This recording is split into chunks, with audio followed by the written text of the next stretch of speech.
Are you watching closely? What captures your eyes? What elevates your minds? Can you feel it?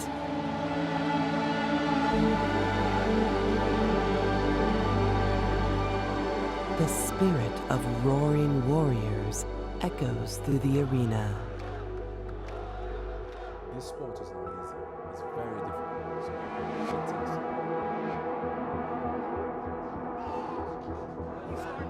The takedowns. The submissions. The knockouts.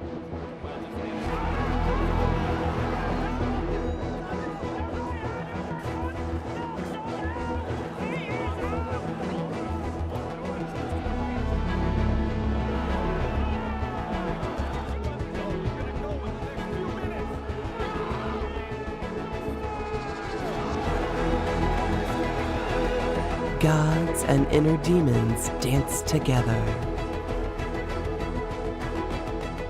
all for greatness.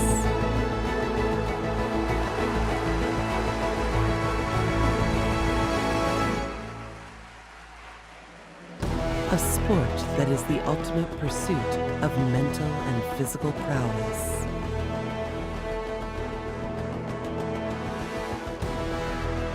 It is the tears in victories and the pain in losses that lead us to the edge of our emotions. A heroic transcendence. The grasp of this immersive experience exceeds all nerves. A captivating story that resembles a vision. To celebrate the true spirit of sport in its full glory. A heart that is of fighters, coaches, spectators, organizers, sponsors, partners. A sport that is the embodiment of your true self. And this is Brave Combat Federation.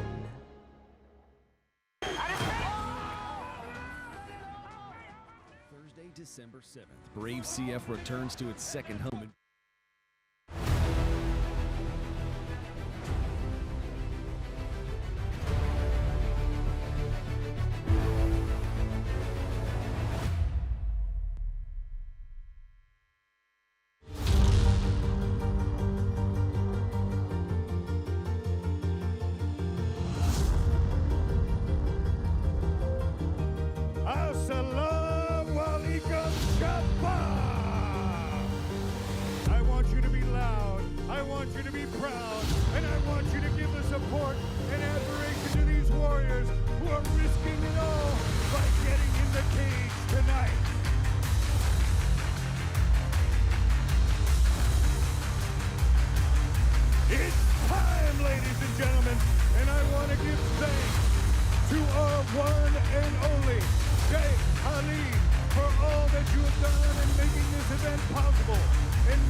The stage is set and the fighters are ready. It's time to be brave. Ladies and gentlemen, I have one question for you and one question only. Are you ready?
Sheikh Khaled's love of MMA has been great for Bahrain and the Middle East in general. He's really bringing awareness of MMA into that area. And now, even more so with Brave, he's kind of going international. Like you said, he's giving opportunities for young fighters to go out there and pursue their dreams. And he's doing it with a great organization that's going leaps and bounds in such a short time. Bem na hora da luta dos 3 dias, hein? Grande card, grande luta, o Brave Night tá show. Very happy to be part of the history with this and to give the opportunity for other fighters. I know how hard it's training and they have the opportunity for fight, and I'm really happy to be here. I said in a couple of years' time, Brave could be one of the best out there, one of the biggest out there as well. There's some good names that you guys have here in Brave. I mean, that's one of the reasons I flew over, just to see what the action's going to be like and see the talent. So I wanted to come and see it firsthand myself. It is an outstanding show. Honestly, the minute I got in there, I think I had goosebumps. So I'm gonna just have to sit back and watch some great fights of that. I have to say, as a fan.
The biggest combat sports festival in the world is back home. Between December 5th and December 16th, the Brave International Combat Week lands in the Kingdom of Bahrain. For a record-breaking week of amazing fights, legendary rivalries, the stars of tomorrow, and the heroes of today.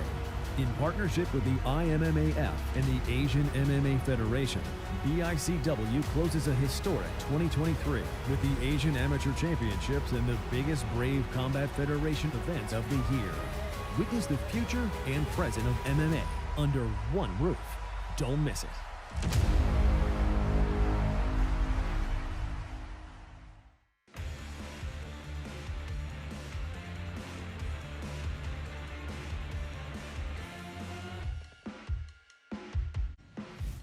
Brave Nation, how are you? It's the Roaring Lion, Carlos Kramer, and we are live at the Brave CF 77 pre-show. That's right, we have a monster event tonight, one of 4 events for Brave Combat Federation in the next 10 days. As always, I'm joined by the best team in combat sports. He was undefeated as an amateur, undefeated as a pro, and undefeated in Ireland's first bare-knuckle champion, Irish Thunder Phil Campbell.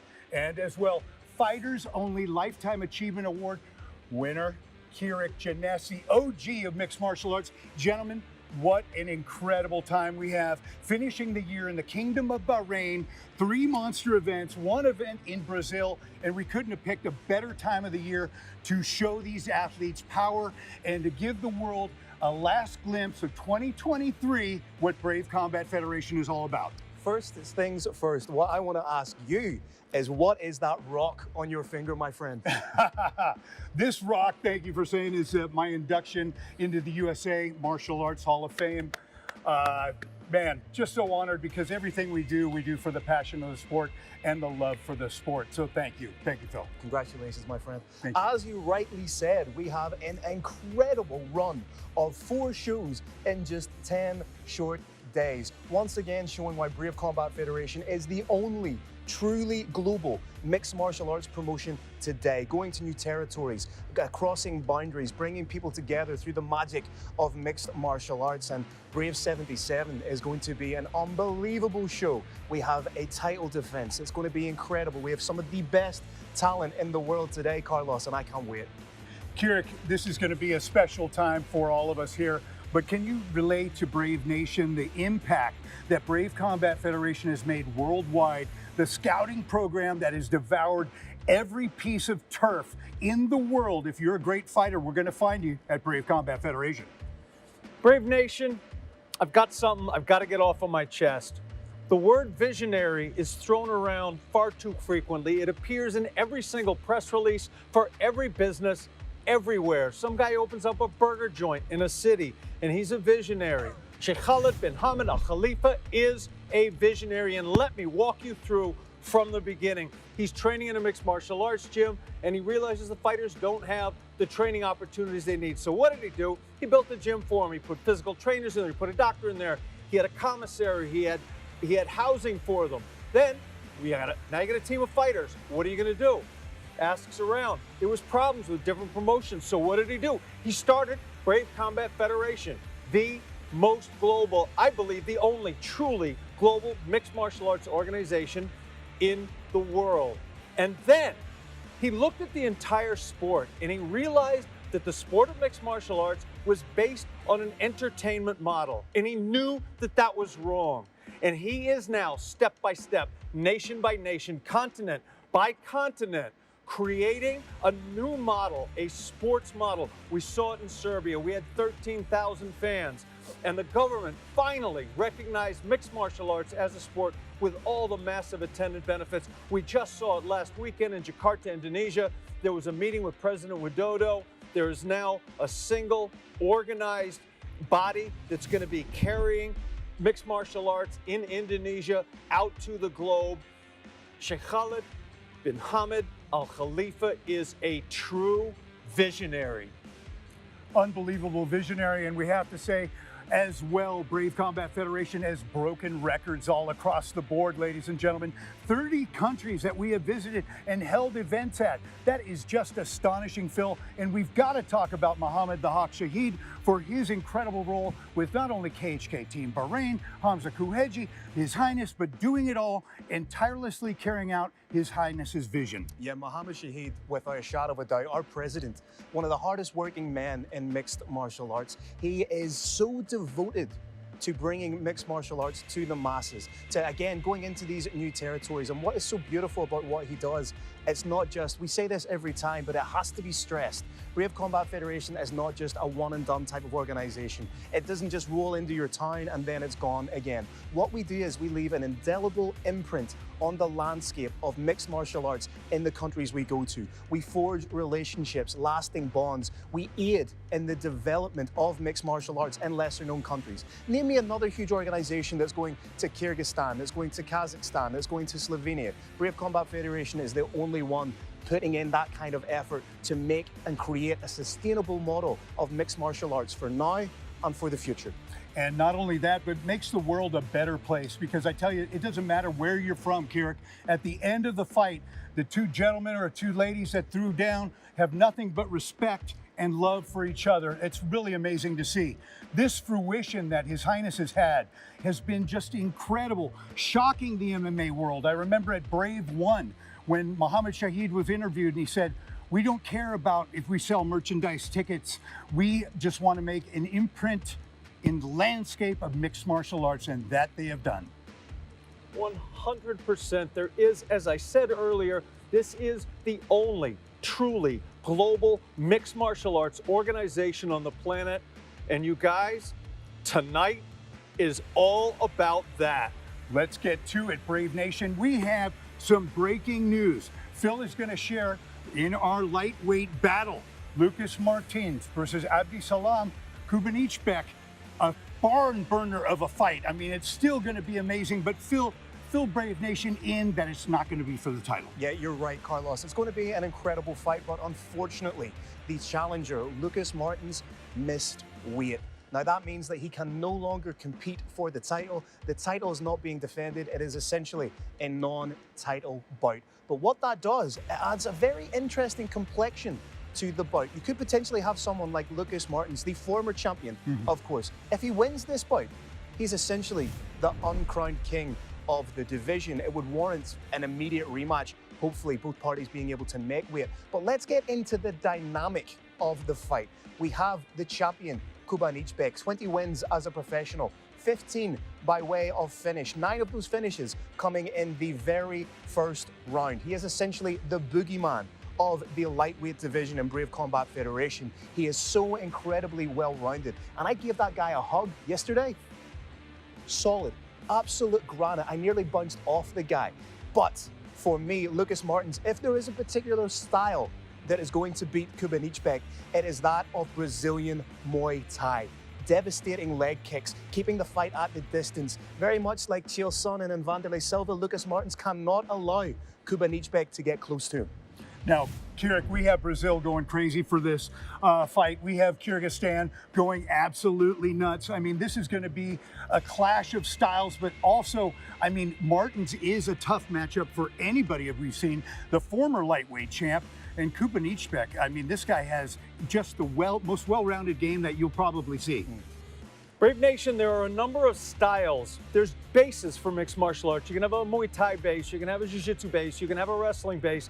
But separate to that, there's styles. And in my opinion, the highest style is the grinder. That is somebody who says in their mind, anything you can do, I can do better, and I can do more of it. And that is Kubanychbek. He is on you with his wrestling, he's on you with his striking, he is on you with his submission attempts from beginning to end. Now, in this fight, there's an old saying in mixed martial arts, don't bet on the fight until you've seen the weigh-ins. We saw Martins at the weigh-ins. Brave Nation, no one should say he could have tried harder to cut weight. When he came out the final time, his skin was bone dry. The man tried as hard as any human could. No one could try harder. We have no fault with that. But he was 300 grams high. When you cut as hard as he did, it's the fight before the fight. You're a little bit depleted the next day. And being depleted against a monster, against a boogeyman like Kubanychbek, is a tall order. Very well said. Lucas Martins, I mean, like you said, nobody tries harder. I mean, we saw this man as an 8-pack. He doesn't have an ounce of fat on his body. He gave it all he had. So it's going to give him a little more even incentive in the cage tonight in that main event. Let's talk, ladies and gentlemen of Brave Nation, about our co-main event of the evening. This is going to be absolute fire. Kamal Magomedov from Russia going against Poland's champion. That's right, Marcin Bandel, who is a grappling wizard. But Phil, he's got his hands completely tied, and against a 10-0 Kamal Magomedov, this is going to be insane. Carlos, styles make fights, and this is an incredible stylistic matchup. You have our champion, Marcin Bandel, 22 wins as a professional, 20 finishes inside the very first round, 19 of those finishes coming by way of submission. The true mark of a mixed martial artist, of a specialist, is that you know what they're going to do. He's going to attempt the submission. So far, 19 people have been acutely aware that that's what he's going to do. 19 people have been unable to stop him. And not just a one-trick pony. The repertoire of his submissions are so incredible. 7 wins by heel hook. That man, if he catches a limb, he snaps that off, takes it home, dips it in bronze, puts it on his mantle. An incredible champion, undisputed champion of Brave Combat Federation. But in Magomedov, he's facing that new breed of fighter. Some detractors have even gone as far as to say that Magomedov is a better version of Marcin Bandel, but we will only know once they step into the cage. Kirik, your thoughts on this incredible co-main event?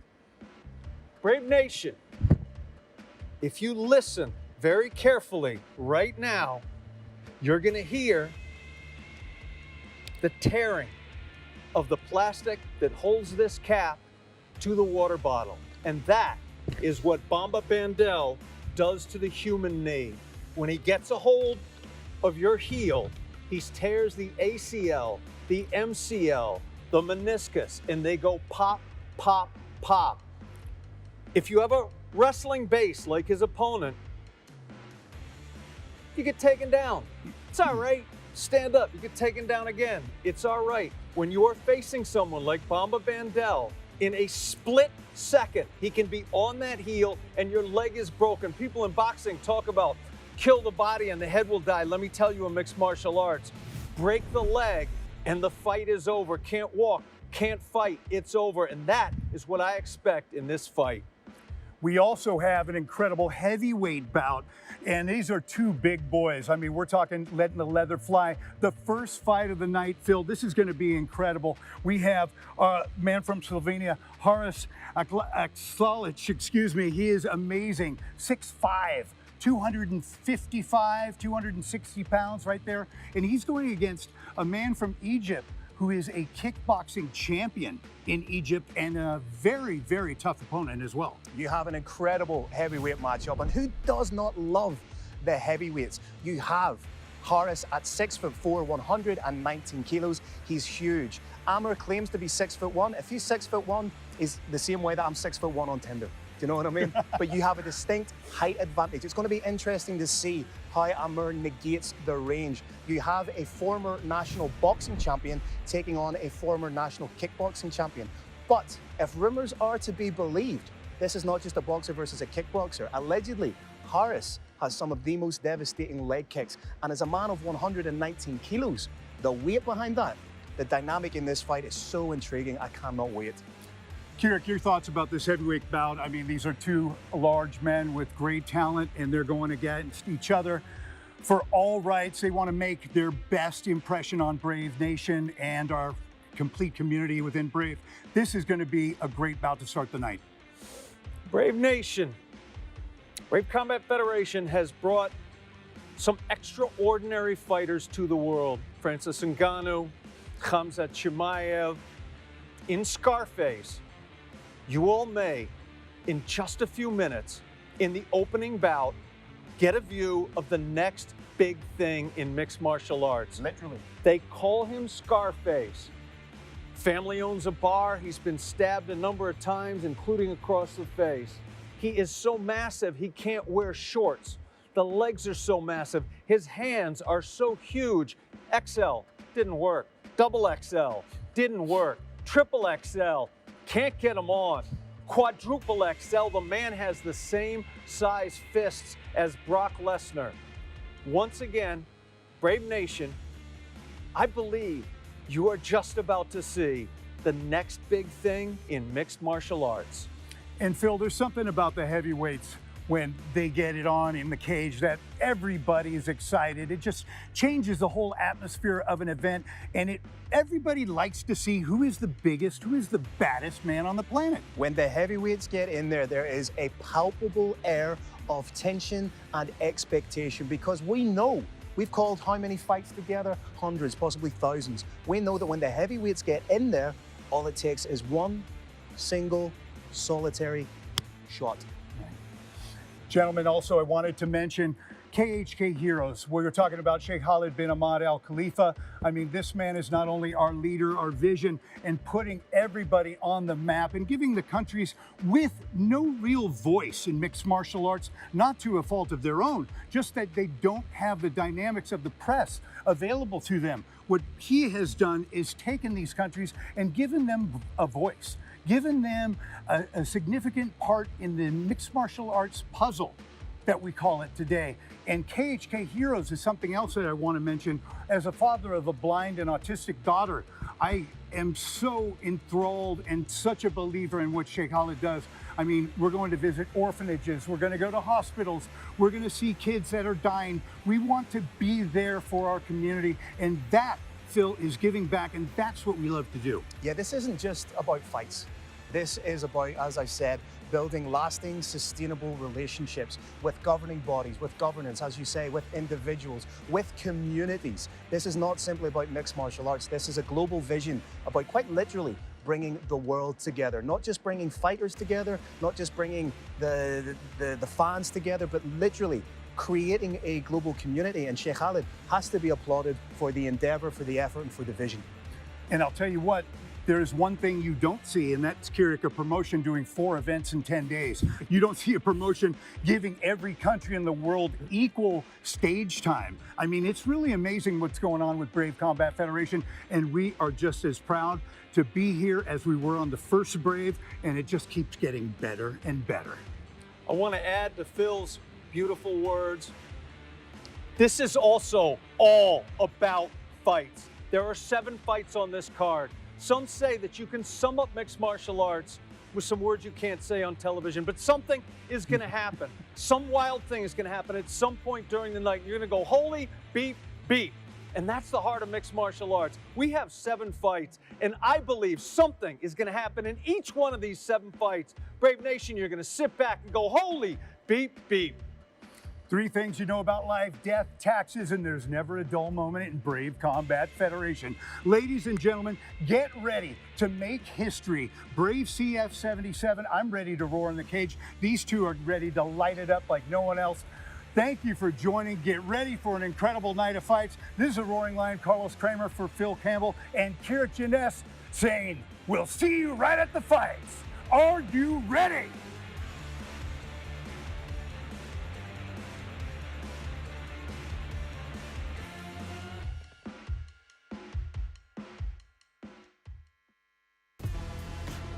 Friday, December 15th, history will be made as Brave Combat Federation closes the biggest international combat week ever with Brave CF 80.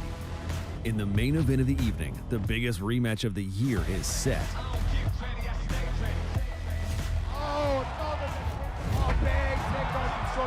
Another big takedown. One of the greatest title fights in the history of Brave Combat Federation. Bantamweight champion of the world, Jose Torres, defends the throne against arch-rival Nkosi Ndebele after a razor-thin result in their last fight. This is a huge moment for the fighter from South Africa. In the co-main event, Brave CF welcomes back a legend, former super welterweight champion, Arab MMA's best ever fighter, Jarrah Al-Salawi, returns home for a huge middleweight bout against Nenad Avramovich. Tune in to watch the top martial artists on the planet, fighters from all around the world in one place. Brave CF 80, live from the Khalifa Sports City Arena in the Kingdom of Bahrain. Don't miss it.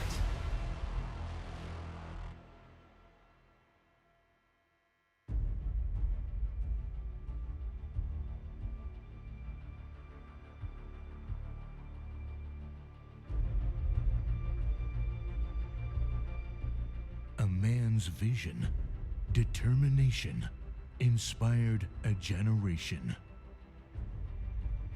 It gave a new dream for the youth of his homeland. It created a groundbreaking revolution in the sports. When a vision is strongest, nothing can stop its far-reaching impact. And the vision was 3 powerful letters: KHK. And today, his vision is far-reaching. The valor and pride of his homeland is far-reaching. Today, his vision is defining the future of a new generation. A generation of heroes and of gladiators. Today is the day of hope for the hopeless. The day KHK will inspire the souls to fight back, irrespective of what they are and who they are. Many will emerge as heroes. This will be a new era of true heroes and gladiators. When he stood in the front and led them, they called him the Prince of Gladiators and Heroes.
Brave CF kicks off the Brave International Combat Week in style as Brave CF 77 takes over the Kingdom of Bahrain. In the main event of the evening, lightweight title holder Abdisalam Kubanychbek takes on Brave CF legend and former champion Lucas Monero Martins, while super welterweight champion Marcin Bandel locks horns with #1 contender, the undefeated Kamal Magomedov. 4 world-class fighters, 1 event. Brave CF 77, live from the Khalifa Sports City Arena in Bahrain.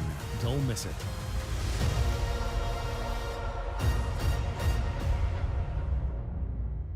In 2016, a vision revolutionized mixed martial arts in the Middle East. It all started with the evolution of MMA in a small island in the Middle East. The magnificent Kingdom of Bahrain, a land of ancient glory and bravery, thriving under great leaders and visionaries. The country is now home to the largest MMA promotion in the region, Brave Combat Federation. And the kingdom became the first ever country outside of the United States that featured the IMF World Championships. His Highness Sheikh Khalid bin Hamad Al Khalifa and his true warrior spirit envisioned the growth of MMA in the region. He believed in the glory of the sport of mixed martial arts and facilitated the best MMA facility in the land. Along with Brave President the Hawk, Mohamed, in the shortest span of time, we grew stronger. We grew bigger. This is the story of the fastest growing MMA promotion in the world. This is the story of Brave Combat Federation.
T-minus 1 minute and counting.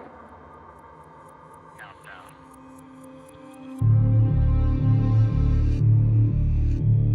T-minus 50 seconds. As we pass the T-minus 50-second mark, the power transfer takes place. First stage, second stage, third stage. 40 seconds and counting. T-minus 37 seconds, and our count continues to go well. T-minus 30.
Ladies and gentlemen of Brave Nation, Assalamu alaikum! We are live from the magnificent Kingdom of Bahrain. We're amazed and humbled by your support, and tonight we give back. Ladies and gentlemen, it's time to begin Brave CF 77. We are live right now. Brave Nation, get ready to feel the pain as we go insane from Khalifa Sports City Arena, right here in the magnificent Kingdom of Bahrain. Before we begin, I'd like to thank our leader, His Highness Sheikh Khalid bin Hamad Al Khalifa. Through his vision, we've been able to go around the globe, changing the landscape of mixed martial arts and bringing the world together through the magic of sports. Also, a huge thank you to all the efforts made by Brave CF President Mohamed the Hawk Shahid, the man that tirelessly carries out His Highness's vision around the world. All right, ladies and gentlemen, I have one question for you, and one question only. For all those watching in the magnificent Kingdom of Bahrain and the millions watching around the world, Brave Nation, are you ready?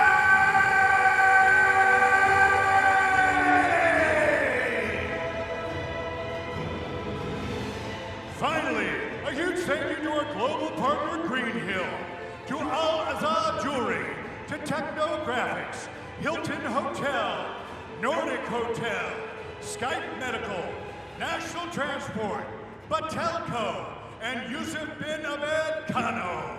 Thank you for all your support in making this magnificent event a reality.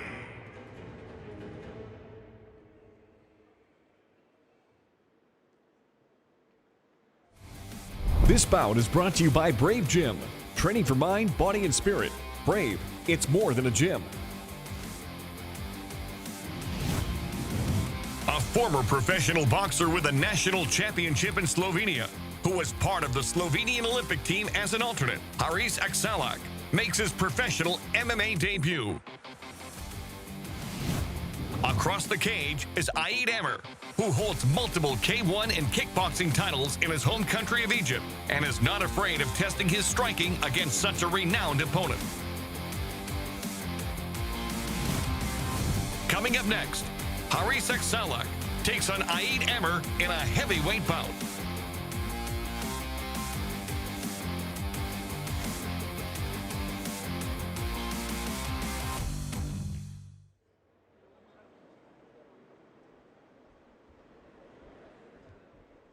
Brave Nation, the cage is set. The fighters are ready. Can you feel the thunder? It's time to be brave. Let's move on with our short show as we have our first fight on tap. First up, please welcome, representing Fighter Academy and fighting out of Egypt, please welcome Eid the Butcher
And now, please welcome his opponent, representing Tedeev and fighting out of Slovenia. Please welcome Haris Aksalich.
Here we go, Brave Nation.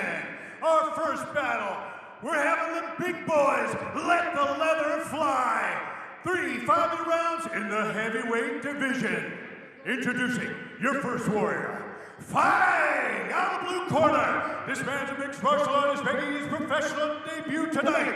He stands 178 centimeters tall and weighs a ready 100.5 kilograms. Representing Fighter Academy and fighting out of Egypt, please welcome Eid the Butcher Ahmed!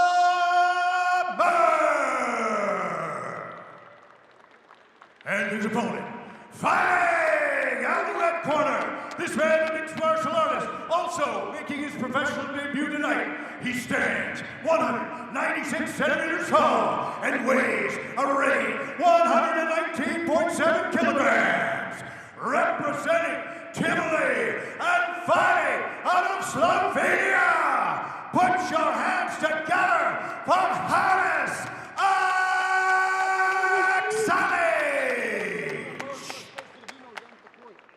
Your referee making history, Shireen Strauss.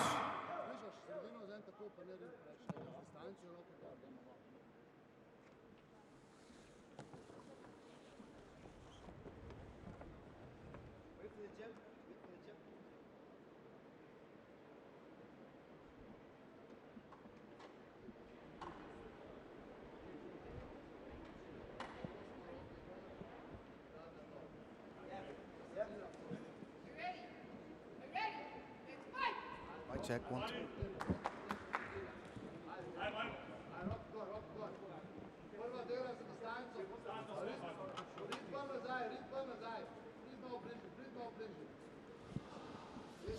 Ladies and gentlemen, welcome along to Brave Combat Federation. Apologies for the delay in sound during the fight or walkouts. My name is Phil Campbell. I'm joined by Kirik Janess, the OG of mixed martial arts. Heavyweight action to kick things off. Haris Aksalic taking on Eid Amr. And Kirik, fantastic fight and prospect. And it's already gone a lot longer than many people thought it would. Just wait. Just wait, just wait, Brave Nation. There is about to be destruction and destroy here in the Brave Combat Federation cage. Haris looks like he's trying to set up that big right hand. Beautiful check hook. We could be looking at the beginning of the end, and it looks like a middleweight fighting a heavyweight in there. Oh, this could be it. No ground and pound from Haris. Instead, he looks like he's going to let Amr up, does so. That's a decent leg kick. That. Oh, huge shot! Man down! This could be the end of it. Hammer fist after Man hammer down, fist. getting hammered! Short time now, Phil. It is short time. These are huge shots. That's it. It is over. Just like that, Haris Aksalic, 1-0 as a pro, makes a huge statement in the Brave Combat Federation heavyweight division, which is fast becoming one of the most exciting heavyweight divisions in all of global mixed martial arts, Kirik. What a fantastic fight, and huge thanks to our silver sponsor, Yusuf bin Ahmed Kanu. Again, huge thanks to our silver sponsor, Yusuf bin Ahmed Kanu. We definitely want to see a replay of some of that action. But Kirik, let's be honest, we were essentially looking at a man versus a boy in there. Haris did everything he wanted. The only shot he really absorbed was that leg kick. A little bit more to me, Phil, like a big man versus a giant, an actual storm giant, like something out of Norse mythology.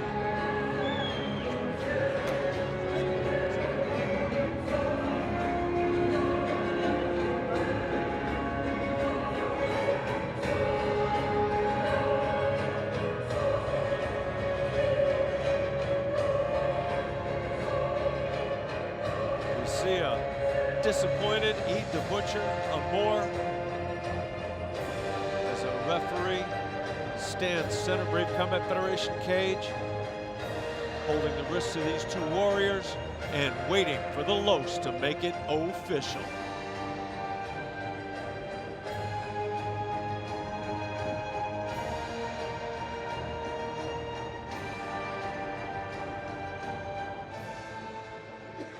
All right, ladies and gentlemen, this first round comes to an explosive end at 1 minute 27 seconds of the very first round.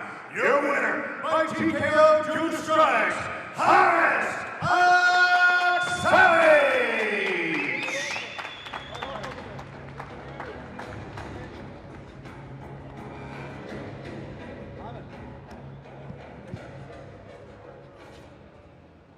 All right, ladies and gentlemen, I'm here with a victorious Haris Aksalic. Haris, congratulations. Give us your thoughts on the fight.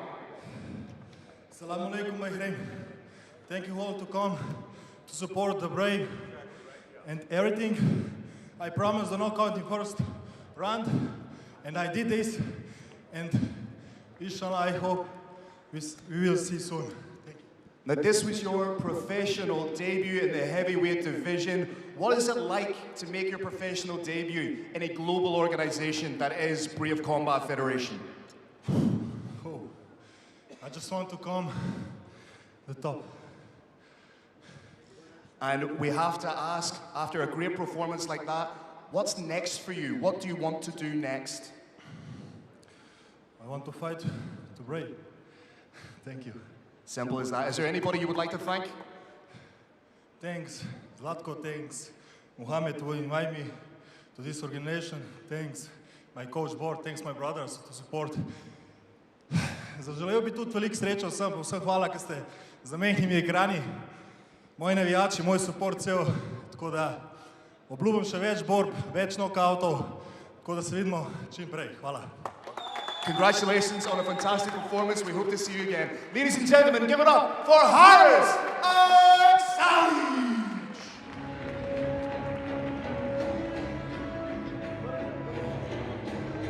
That was one monster performance from Haris Scarface Aksalich. And I don't want to give away too much, but in his next fight, he may well be facing one of the 8th wonders of the world. A man of very few words, but when you punch like that, you do not need to be as loquacious as someone like you or I, perhaps. Fantastic performance, and we might just have a new force to be reckoned with in the heavyweight division.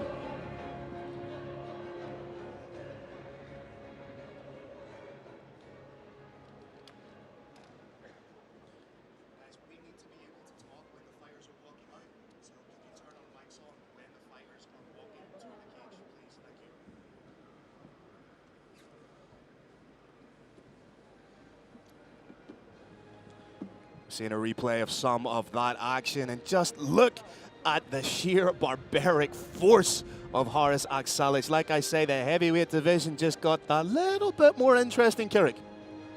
And big thanks to Green Hill, our global partner, for that replay.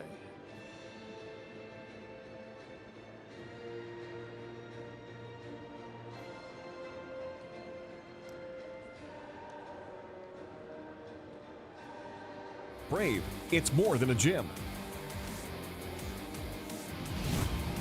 After a stellar performance in his promotional debut as a last-minute replacement, Zimbabwe's Nicolas Hwende got a long-term deal with Brave CF, now had a full camp to prepare. He'll take on the undefeated Mutolibsho Akobirov from Tajikistan, whose promotional debut marks the end of a 4-year career hiatus.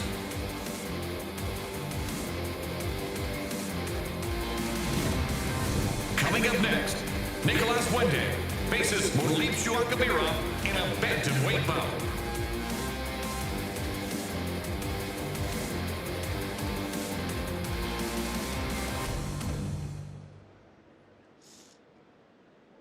All right, Brave Nation, let's continue our historic night and meet our next 2 warriors. First up, please welcome, representing Motivational Global Team and fighting out of Tajikistan, please welcome Mutolibsho Akobirov!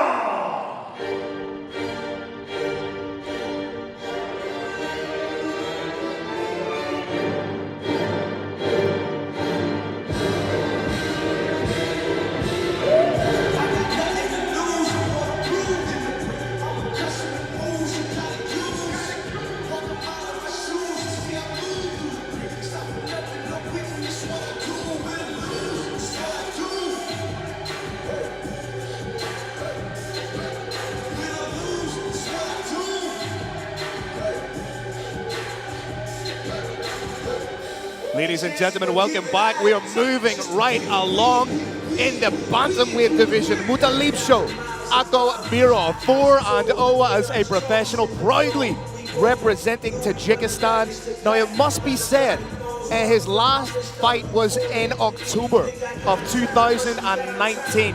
Since that time, his opponent has turned pro, has amassed a 6-1 record, and Kirik, the question has to be asked, will that 4-year hiatus be a major factor in this fight? Cage rust is a real thing. However, when you're talking about someone with as deep, as long a background in Sambo as we have here with Mutolibsho Akobirov, I don't think it's nearly as big a factor. Sambo is mixed martial arts. It's an art created in Russia based on indigenous styles, originally created for the military, and now an extraordinary combat sport in its own right. And you can see from the graphic, he is a national Sambo champion in his native Tajikistan, a 4-time national Tajikistan Pancration champion. Pancration is essentially mixed martial arts, so he does have that incredible background. He has been competing in that 4-year hiatus, just not in the cage sport of mixed martial arts. It'll be interesting to see just how quickly he opens up, but he looks loose, he looks calm, he looks ready to go in there. Brave Nation, we have been told great things about Mutolibsho Akobirov. His plan right now is to tear through the entire division.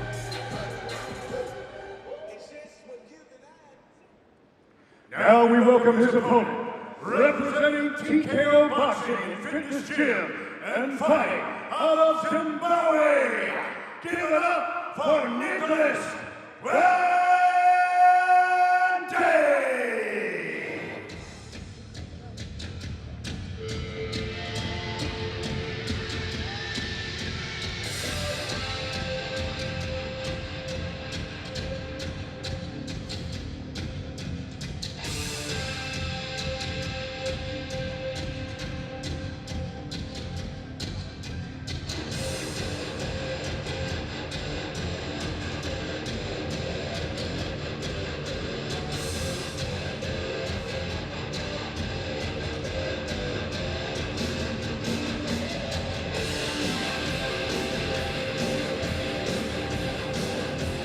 Nicholas Hwende with a hardy approach to the walkout. The Saint himself is 6-1 as a professional. Kirik, he is coming off the first loss of his professional career when he lost that unanimous decision to Velimurad Alkazov at Brave 71 right here in Bahrain, June 2023. This is an opportunity for him to exercise the ghosts of that fight. What does the Saint need to do to get it done here tonight? Well, you did reference a loss, but Phil, I have to point out that loss to Velimurad Alkazov was a #1 contender fight in the bantamweight division. As you said, it was right here in Bahrain, but it was not your average fight. It was a fight against Velimurad. He gave a good run, didn't come out on top, but what we are looking at is nothing less than the best bantamweight on the great continent of Africa. 6-1 as a professional, 3 wins by way of KO or TKO, 1 win by submission, 2 via decision. Very well rounded, incredible self-belief, an ironclad mentality, and that is what he will need tonight if he is to get it done. As I've alluded to, 4 of his 6 professional wins coming by way of finish. 1 in the first round, 2 in the second round, 1 in the third. That tells me that he is dangerous everywhere in the fight. From the first round to the third, Hwende can get it done. Dangerous everywhere, but most dangerous when he's punching you in the face, when he's kicking you to the legs, when he's kicking you in the neck. And in order to be able to do that, he's going to have to get on that bicycle and move. Here we go, Brave Nation! This next battle is 3 5-minute rounds in the bantamweight division.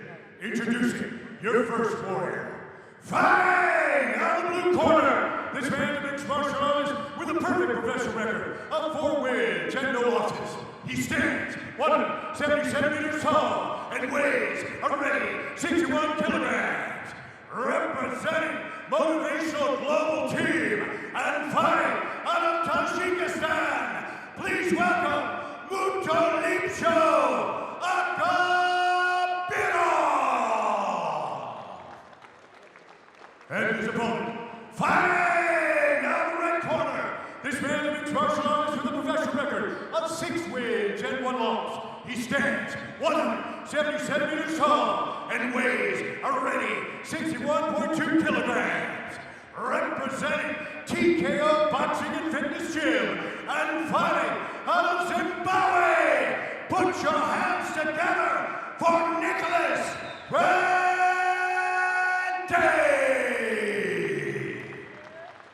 Your referee is Boria Ali. Big thanks to Hilton Hotel and Nordic Palace and Spa, our hospitality partners here at Brave Combat Federation 77. Fantastic fight and prospect. The Saint looks calm, ready to go. Huge opportunity for both men. Undefeated Mutolibsho. They've agreed to touch hands, showing the sportsmanship that so characterizes Brave Combat Federation. Phil, this fight is going to come down to distance management. Hwende wants to keep it at distance. His opponent does not. Nice high boxing guard from Mutolibsho. And he seems to have a greater command of the distance in the very early stages. He's getting off with the kicks, but Hwende is dangerous everywhere. Trying to fight behind that jab. Akobirov briefly shifting. Unlike boxing, where fighters typically fight with one side forward, increasing now in mixed martial arts, you see fighters equally comfortable both sides forward. Mutolibsho starting to really collect those leg kicks. It's cumulative damage. That's going to pay dividends if the fight continues to go a little longer. Big shot over the top. That was smart. Was attacking the legs. That freed up the space up top. Very intelligent approach, and he does not look like a man who's been out of the cage for 4 years. Hwende hasn't quite come to life yet. Right now, he's just downloading information. He's trying to get reads on his opponent. If he does X, does his opponent do Y? You just saw it right there. He took advantage of it with a nice inside low kick. Both fighters incredibly intelligent. You're looking at two of the most cerebral bantamweights in global mixed martial arts today. Brave Nation, what's going on right now is each fighter is feinting. They're throwing false punches, fake level changes, trying to see what reaction they get out of their opponent. Once they know what that reaction is going to be, they can fully take advantage of it. Some fighters play checkers. These two are playing physical chess. Glancing jab from Hwende. Look at the size of the back on Mutolibsho. Landing some shots in now from the outside. Hwende doing a good job of implementing lateral movement. Again, just trying to get Mutolibsho to bite on those fakes. And right now, coming up to the midway point of the first round, for me, it's Mutolibsho who's leading the dance, Carrick. It's very, very close in terms of points. There are, of course, no points in mixed martial arts. But you can call it a point when a shot is landed. Very, very close, these two, going back and forth. Oh, goes up high with the kick. And Hwende needs to get his back away from the cage. You feel like Akobirov might just be trying to set up a takedown here, and a takedown could be definitive, given how close. Beautiful shot to the body from Hwende. Tremendous speed shown by the Saint from Zimbabwe. You get the feeling that Hwende is almost anticipating the takedown attempt from Akobirov, so he doesn't want to overcommit to any of his shots. Hwende may have a little knee waiting for him. Both fighters showing a lot of fakes, trying to elicit that reaction from their opponent. The kicking game of Mutolibsho has been the difference maker in this fight. But again, beautiful shot to the body, just right underneath the elbow. Hwende's trying to come into the fight a little bit more in the second phase of the first round. Hwende's a little bit too close to that fence. He's edging away now. He's edging a little too close, Phil. Yeah, he's going to end. There's only so far you can go back. And there you see the clinch attempt, but Hwende changes, trying to get in on a single. Right in front of us here in our broadcast position. Good job of defense so far from Mutolibsho. Single fully shut down so far. May switch to a high crotch here. No, abandons the single, trying to get the body lock. Needs to fight in for the double underhooks. Brave Nation, this is the purest test of strength in mixed martial arts. Who can hold whose hips up against that fence? When you hold somebody's hips up against that fence, with the exception of a single downward elbow, it is very, very hard to get much power behind your shots. The most draining aspect of mixed martial arts, that back and forth against the cage wall. Would a takedown be enough at this stage to steal the round for Hwende? I think it was close enough, Phil, that yes, something definitive, something big like that will turn it 10-9 to whoever gets it. They've got just 30 seconds to do it. There it is. Takedown in stages from Hwende, but needs to show that he is active and purposeful in this position. Couple of short elbows. Good job by Mutolibsho opening the guard. Needs to get a foot on the hip. Solid bicep control, trying to set up the triangle. A little bit too late in the round, though. Legs starting to work up, but as you said, we're just seconds away from the close of the round. There will be no submission attempt. Hwende finishes the round on top. Carrick, and Do we think, given the fact that it was such a close round, Hwende coming into it a little bit more in the second phase of the first round, do we believe that he just stole that round with the takedown? I do indeed, particularly because recency bias is a thing. I've got that round, very unofficially, Brave Nation, I've got that round 10-9 in favor of Nick the Saint Hwende. Let's have a look at some of the action. Beautiful start by Mutolibsho. Landed some beautiful leg kicks, went high, went low. Difference maker could be that takedown from Hwende, and this is good for Hwende. He now knows he possesses the ability to take Mutolibsho down. May try it a little bit earlier in the round to really assert a degree of dominance. Absolutely, Phil. The assumption in this fight was that Hwende was going to have to just keep it standing. He's shown now he can feel comfortable. He can pull ahead anywhere. Brave Arena just being cleared. We are ready to go. They just signaled to each other. They are going to touch hands again. Big thanks to National Transport, our official transportation partner. Both these fighters are supremely well conditioned, looking fresh, ready to go. And Mutolibsho, for a man, like as we've said, who's been out of the cage for 4 years, is looking very much at home in there. The Saint back on those feints. Typically at this stage, Phil, fighters will be looking to change angles, going to the inside low kick, the outside low kick, coming straight down the middle with shots, and maybe even level changing and getting in on a takedown. Give something a little bit different, try and mix things up. Hwende happy to contest most of the fight on the outside. Is that a positive or a negative, Kirik? It's a positive for him. He's got the reach advantage here, clearly. He's got some nasty side kicks to the knees that he throws. He's got a thrusting teep kick, a front kick up to those ribs that hurts over time. He's absolutely right now playing the game that he wants to. And he's exercising a degree of patience that is really, really paying dividends. You can see when he's not happy with the range, he steps out, readjusts, resets. Forget about your hands, Nick. Not far away with the jab, but it's almost as if both men are they're pretty much mirroring each other. Nobody wants to really pull that trigger first. Phil Hwende's coach is counseling him to forget about the hands and just work on those kicks. Wants to see those long legs whipping, as I said, outside low kick. Then we'll probably see an inside low kick at some point. Should go to the body and eventually up to the head.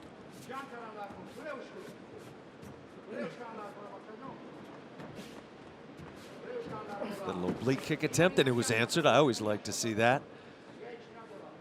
Oblique kick, hyperextension of the knee. Beautiful leg kick, inside and outside. These are starting to add up for Mutolibsho. When they're trying to find the body, and again, the body kick has been the most successful strike so far for Nicholas Hwende. He's making excellent use of his long limbs. He blades his stance, that is to say he turns sideways and has an almost Sanda-esque attack with that side kick.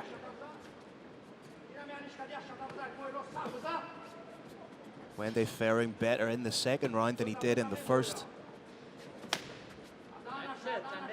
Hwende hits so phenomenally hard, rather than go for the head, it might be to his advantage to target right into that forearm, try and drive his shin straight into the forearm.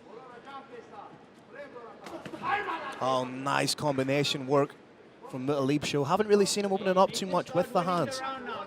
But it's a nice warning shot to Hwende. Phil, when Mutolibsho does let those hands go a little bit, Hwende backs straight up, which may not be to his advantage. Yeah, there's only so far you can back up until you reach the cage wall. I kind of like that Mutolibsho has just occupied the center and hasn't given up any ground at all.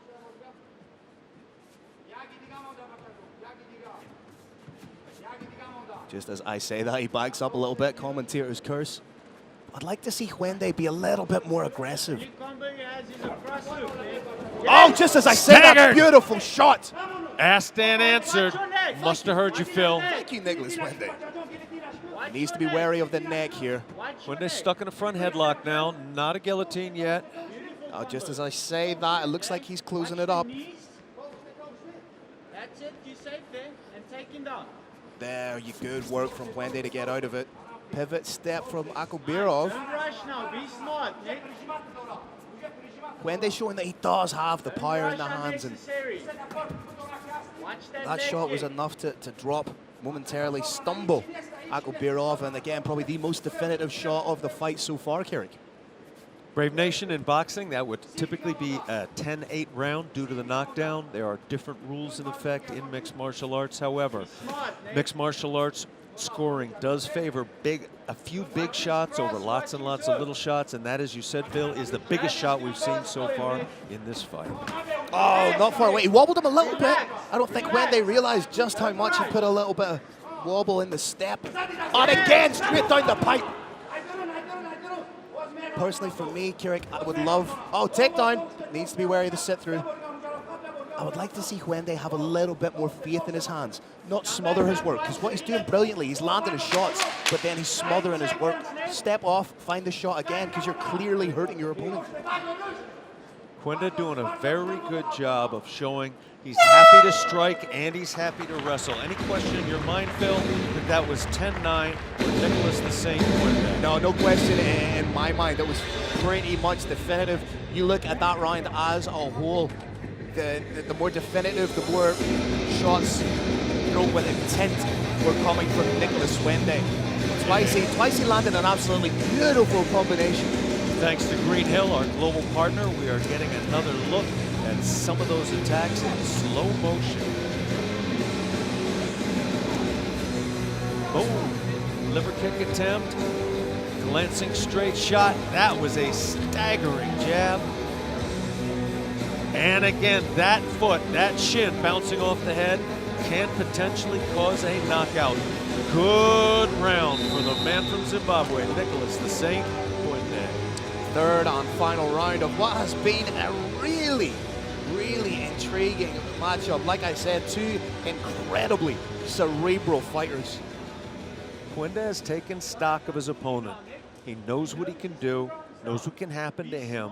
It's time for him to put his foot on the gas.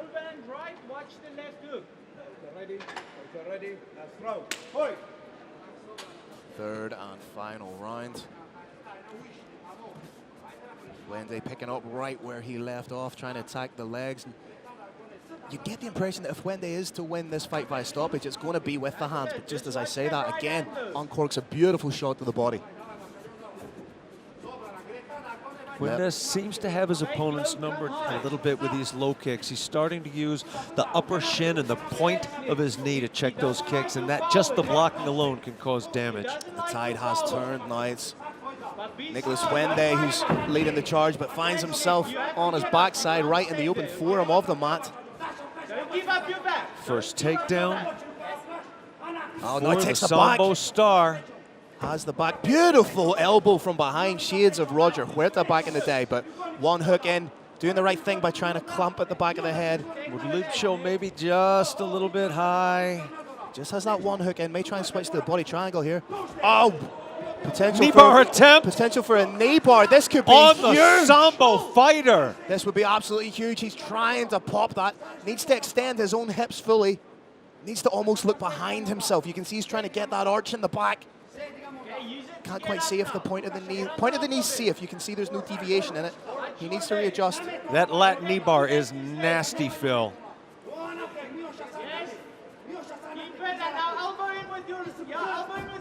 Got a reversal. There's going to be a little scramble here. Whoever ends up on top. Beautiful work. And there it is. Hwende turning defense into attack. First with the knee bar attempt. Now in top position. I predict rain. A rain of elbows. Needs to create a little bit of separation here. Nice short elbow, but look at the foot on the hip. Close guard now. As soon as those legs open up and the foot goes on the hip, Hwende will have to be very, very careful.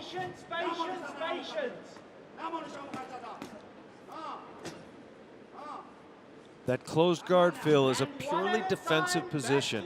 Akobirov should likely open those feet, put a foot on the hip, try and stand, or open them, control the wrists, look for a triangle choke. Good work being done by Hwende here. Ooh, needs to be wary as soon as that guard opens up. if Hwende is just to overextend ever so slightly. Small damage. Watch the armbar, watch the guillotine, the triangle. That's almost like I think Akobirov is. That's what he's counting on. Overextension on a shot from Hwende that he can turn into an armbar. But this is where Hwende needs to be so careful. Keep everything compact, T-Rex arms, and not land those little short elbows. When he tries to step on your hip, you follow the hips. That's all you do, and you land little bit. 2 minutes left to go. Control the arms, land. Brave Nation, if you look at Mutolibsho's hips, he's trying to move those hips out a little bit to get an angle he needs to set up a submission attempt. Nicholas doing a great job of following those hips, keeping his hips squared up with the opponent's hips, and largely shutting down any opportunities for a submission. Yeah, he's got to keep those hips square, as you say, Kirik. Cannot allow Akobirov to create even the slightest of angle for himself. Look at the foot on the hip. Can't quite see what grip Akobirov has. Don't let him isolate. Yes. Beautiful. Hwende with a real workmanlike approach in the third and final round here. Doing enough to prevent the stand-up from the referee. Very intelligent. That's a big elbow. Just watch. He's trying to look for something. Really starting to turn it up. I wonder if Hwende can sense a little bit of a finish in the air with 60 seconds left in the final round. If he wants that finish, his best bet might be to wait for the feet to open up, stand up, call the opponent up, and put those amazing legs to work. Credit to Whitley. This has been a draining fight. This has been an all-out kind of fight. The fact that Hwende is still throwing with as much ferocity as he was in the very opening stanzas tells you just how supremely conditioned he is. Supremely conditioned, and his skills are wide, his skills are vast here. He was formerly known primarily as a striker. He's now taken down the Sambo champion twice, reversed him, and he's executing an effective ground and pound now. He's using those little bum kicks just to set you up. You need to be wary of the triangle here. Keep everything compact. You don't. Oh, beautiful defensive work from Hwende, staying smart throughout. Hwende believes he's done enough to win. The hands are up. Again, Brave Nation, these scores are just for fun. They are entirely unofficial, but Phil, Irish Thunder, how did you like that round? Who got the 10? Who got the 9? Again, the more definitive shots and the person who came closest to a fight-ending sequence for me in that third and final round was Nicholas Hwende. We're going to see some of the action here, Kirik. I want to see that knee bar attempt again. It was beautiful. And that all came from the back take from Akobirov. Love that little elbow.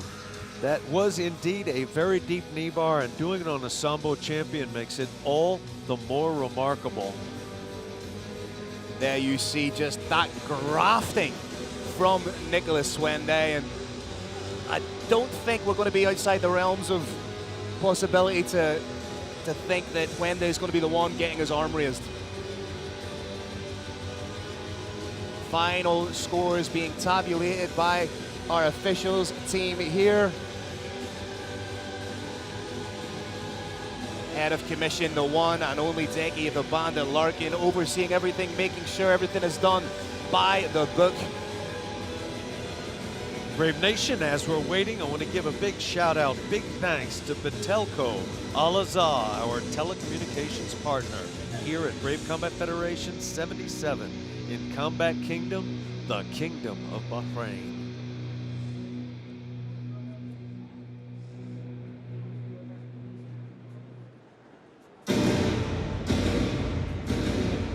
Brave Nation, the roaring Lion of Brave, Carlos Kramer has the official scores. He is standing center cage. Big man, make it official. All right, Brave Nation. After 3 action-packed rounds, we go to the judges' scorecard. All 3 judges scored about 30-27 for a unanimous decision victory. Out of the red corner, Nicholas Hwende!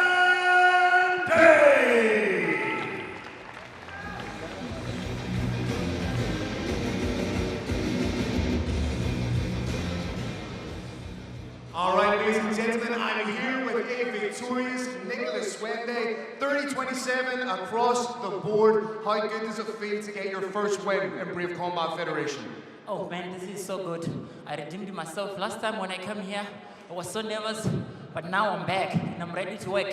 Anybody, please, give me anybody. Do you feel like, you said yourself, Brave Combat Federation 71, you lost the decision to Vitaliy Murad. Do you now feel like coming back to Bahrain, getting the win, you've exercised those demons? Yes, I did. So I think I'm on #1 contender again because I was in the lost by decision and I redeemed myself. So I'm ready to challenge anyone who's going to win the title. That's what I was just about to ask you. We have Shorty Torres taking on Nkuzi Ndebele for the belt on the 15th. Do you have a message for both of those guys? Guys, good luck, good fight. I wish you the best, guys, but I'm sure I'm going to challenge one of you guys. So be careful, I'm coming. There you have it, ladies and gentlemen. Nicholas Hwende is coming for that belt. Congratulations, sir. We hope to see you again. Ladies and gentlemen, one more time, Nicholas the Steam Hwende!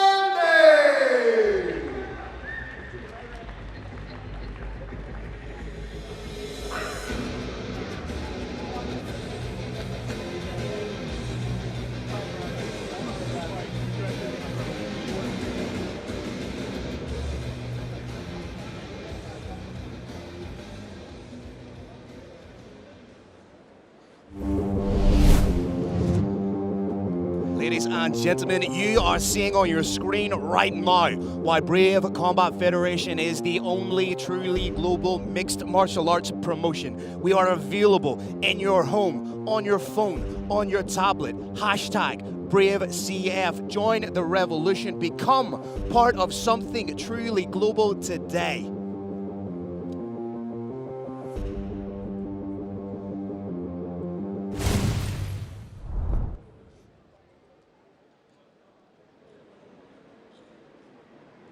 All right, Brave Nation, before we begin our next bout, we would like to thank Green Hill as our global partner. Thank you for all of your support, Green Hill.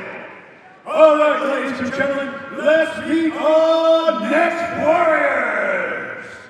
First up, please welcome, representing Fight Palace and fighting out of Ukraine, please welcome Vitaliy Yakimenko!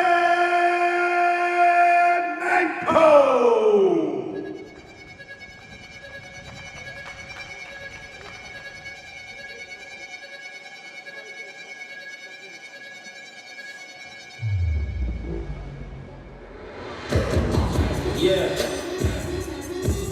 Real talk. Facts. Yeah, I'ma stay so fast and fast, I'm so sick. When I swing, that's a who's kick. When I'm feeling my own shit. For the price, that's bullshit. Still better than most shit. Take time, don't force it. Get capped, don't force it. We're beef and force it. My G's and force it. Real G's don't force it. Yo, take time, don't force it. Get capped, don't force it. We're beef and force it. My G's and force it. Real G's don't force it. Real talk. I'm talking real talk, every word I say I'm speaking real talk. Had him on the phone, the boy had bad talk. Saw him on the road, the boy had no talk. Pull up on a nigga, we bust, we don't talk. When it's beef, when I see everyone, you don't walk. Pull up on a nigga, we bust, we don't talk. When it's beef, when I see everyone, you don't walk. Done did it. 140 beef, we ain't done did it. Ladies and gentlemen of the Brave Nation, you are looking at one of the best flyweights in global MMA today. Vitaliy Yakimenko, 6-1 as a professional. 2 wins by way of KO or TKO, 2 wins by way of submission. Currently riding a 4-fight win streak. In his last fight, he defeated Witold Kaminski by a 2nd-round TKO in Poland. That was in August of this year. In his Brave Combat Federation debut at Brave 70, he took on the veteran Mohamed on very, very short notice. And let's be honest, Kerry, he completely schooled Farhad in that fight. And Phil, it took place at bantamweight. He took one of the top bantamweights in all of India, moved up a division, super short notice, and honestly, he made it look easy. It was one of, to me, the most shocking fights in Brave Combat Federation history. Phil, there is something about this young man that is next level.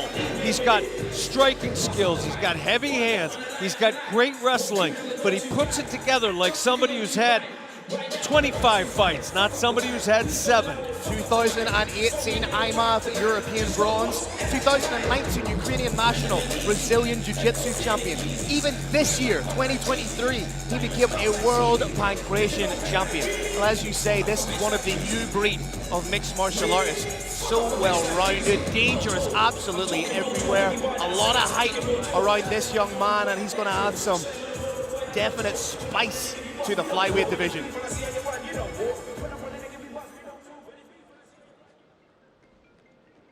And now, ladies and gentlemen, we welcome his opponent, representing trunks and fighting out of Egypt. Give it up for Maysara, Mohamed!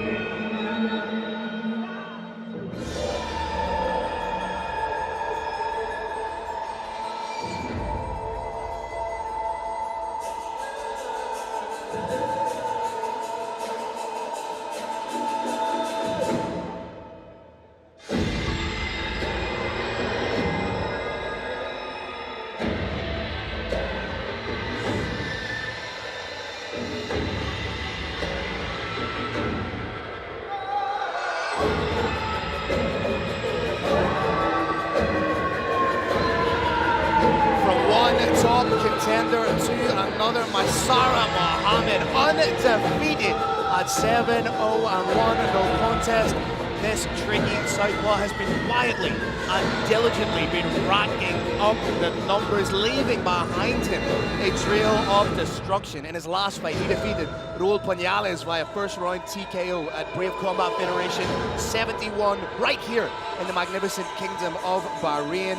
Incredible fighter, #1 ranked flyweight in Egypt, has an incredible bladed stance, beautiful with the hands, very, very dangerous fighter, and this is a real clash of styles and skills, Kirk.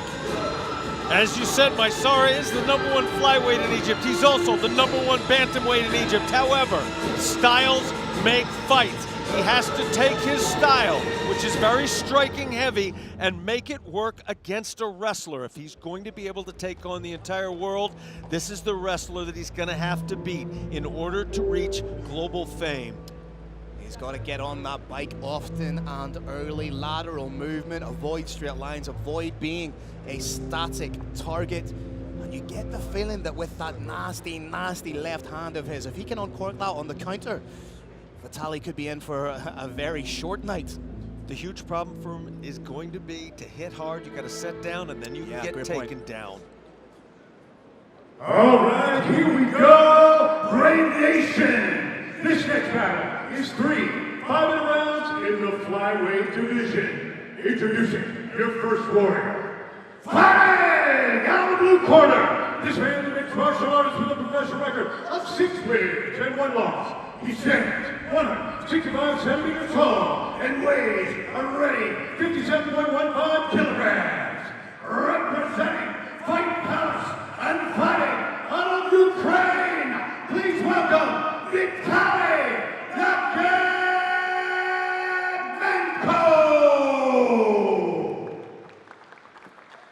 And his opponent, fighting out of the red corner, this man is a mixed martial artist with a perfect professional record of 7 wins, no losses, and 1 draw. He stands 170 centimeters tall and weighs a ready 56.9 kilograms. Representing trunks and fighting out of Egypt, put your hands together for Maysara Mohamed!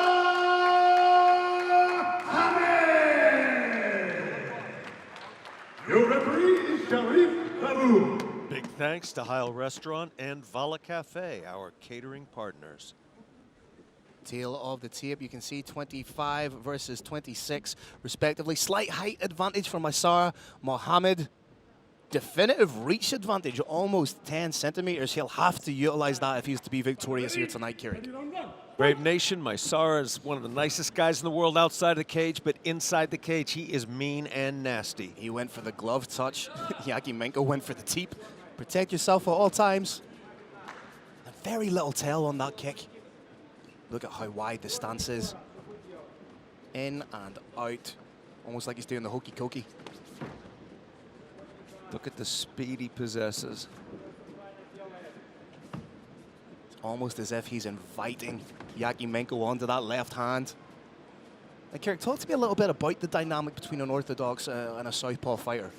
There's a number of approaches you can take, Phil, but typically you want to keep, each fighter wants to keep his foot on the outside of the other foot, the other fighter's foot. Yeah. That allows the rear hand, which has much, much more power, to come straight down the center, and it makes countering very, very difficult. Watch those feet, see whose foot's on the outside. Typically, that's who's going to be able to land the bigger shot. Solid leg kick there from Yakimenko. Nice feints from Maysara. Beautiful entry into the single, gets the takedown. But Maysara pops right back up, but what goes up must come down. This time a lot more solidly. Maysara needs to be careful with a hold of that neck. If Yakimenko's wise to it, he could find himself slipping into the Von Flue choke. I like those little knees to the arms, take a little bit of pop out of them. Brave Nation, knees to the body from this position are legal. Knees to the head are prohibited by the unified rules of mixed martial arts. This is not where Maysara wants to find himself whatsoever, and he's going to have to let go of that neck if he's to progress his position. I don't think he realizes the level of danger he's putting himself in by clamping onto that. There it is. Yakimenko maybe looking to take the back. There it is. There's one hook. There's two hooks. Here's the choke attempt. He's gone palm to palm on the grip. That looks like it's underneath the chin. There are 3 minutes left, Brave Nation. Oh, this could be... He's underneath the neck. He could go out. There's the time! Wow! What a huge win for Vitaliy Yakimenko. That is huge. Nods of approval from everyone cage side here. Absolutely phenomenal win. As I said at the beginning, that was called a short choke, Brave Nation. As I said at the beginning of this round, this young man is next level, courtesy of Green Hill. We're getting a look at this short choke. It's done a little bit unconventionally. The blade of the forearm drives into the throat as the shoulder drives the head over. It is an extremely tight choke. There is only two options there, and that is to nap or tap. And it is incredible game planning from Yakimenko. Took the fight exactly where he was the strongest, where he felt like he could get the finish. Gets the finish beautifully.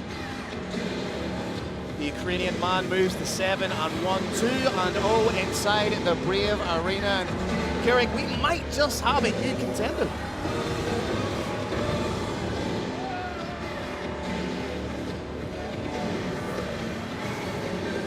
Brave Nation. The big man, Carlos Kramer, is going to make it official. All right, Brave Nation, another exciting bout inside the Brave CF cage. This comes to an end at 2 minutes and 10 seconds of your very first round.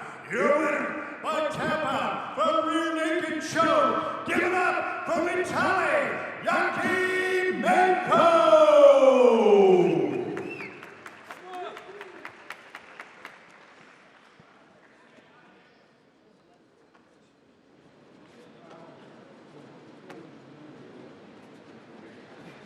All right, ladies and gentlemen, I'm here with the victorious Vitaliy Yakimenko. Talk us through the end to that fight.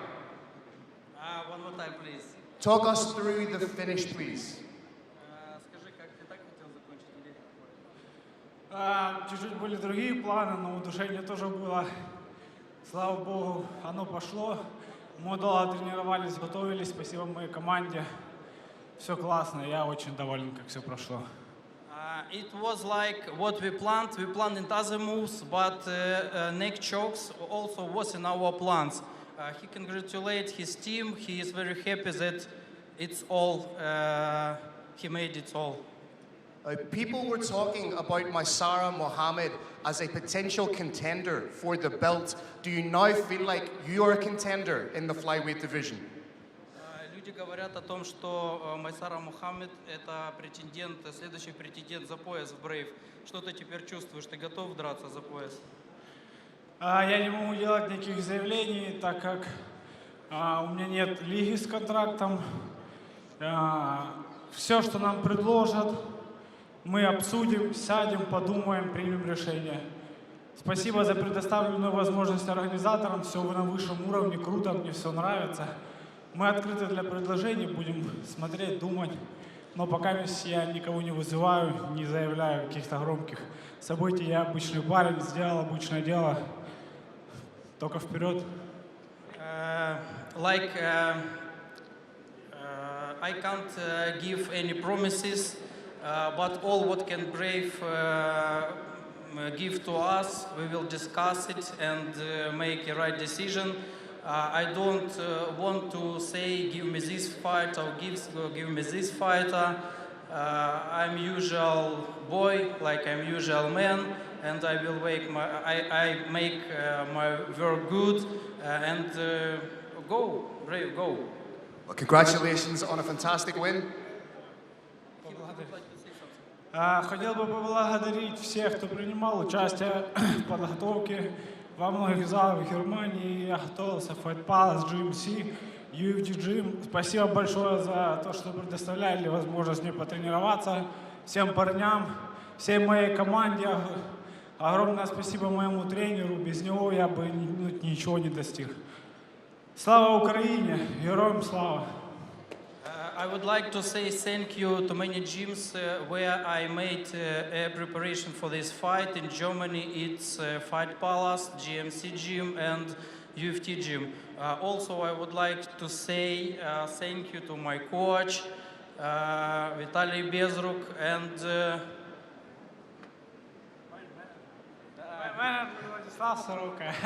Well, congratulations on a fantastic fight. We hope to see you again soon. Ladies and gentlemen, Vitaliy Yakimenko!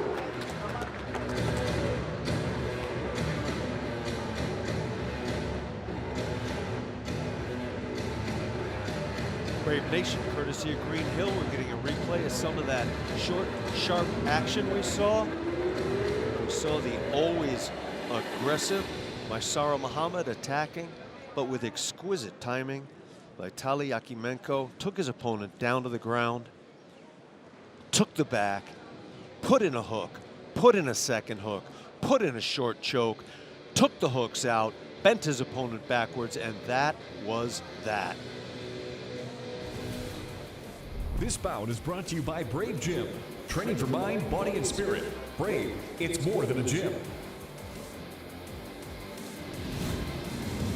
Fighting out of Bishkek, Kyrgyzstan, where he trains with the lightweight world champion Abdisalam Uulu, makes his BRAVE CF debut after getting 5 wins in a row. His opponent, Nikolay Savyusev from Kazakhstan, is also a newcomer with a no less impressive record of 8 wins and no losses.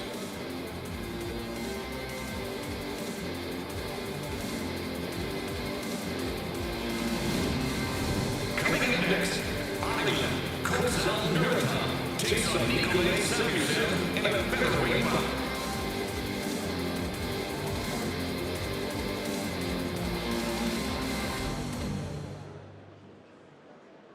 All right, ladies and gentlemen of Brave Nation, before we continue, we'd like to give a massive thank you to Bandel for their support in making this amazing night happen.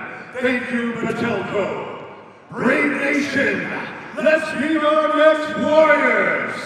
Out of the blue corner, representing Arlen MMA Pro Team, and fighting out of Kazakhstan, please welcome Nikolay Savyusev.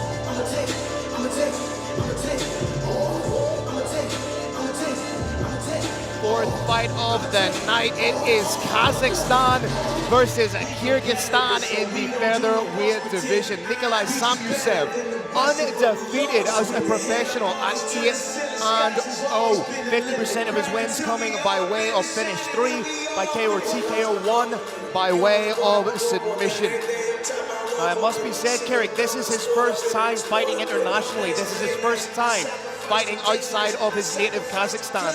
Will that be a factor? In a word, yes. Going global is tough. The big show is tough. But this is a man who's faced all kinds of hardships. He is undefeated as an amateur, as you just said. He is undefeated as a pro, and I think he's going to rise to the occasion. Kazakhstan national MMA champion. He loves to open with something a little bit dangerous, a little bit flashy, like a pop knee, like a high-octane kick. He's very, very unpredictable and very, very dynamic. But what an opportunity for him here tonight to really make his mark in Brave Combat Federation in his debut.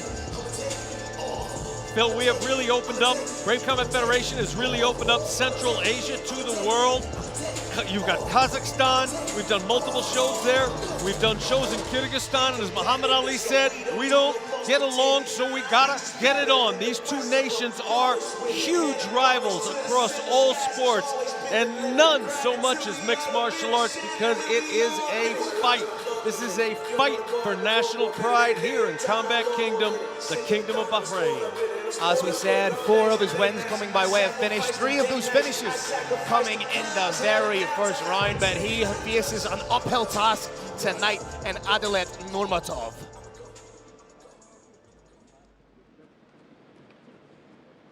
And let's welcome his opponent, out of the red corner, representing Sport Club Eros, and fighting out of Kyrgyzstan. Put your hands together for Adalet Nurmatov.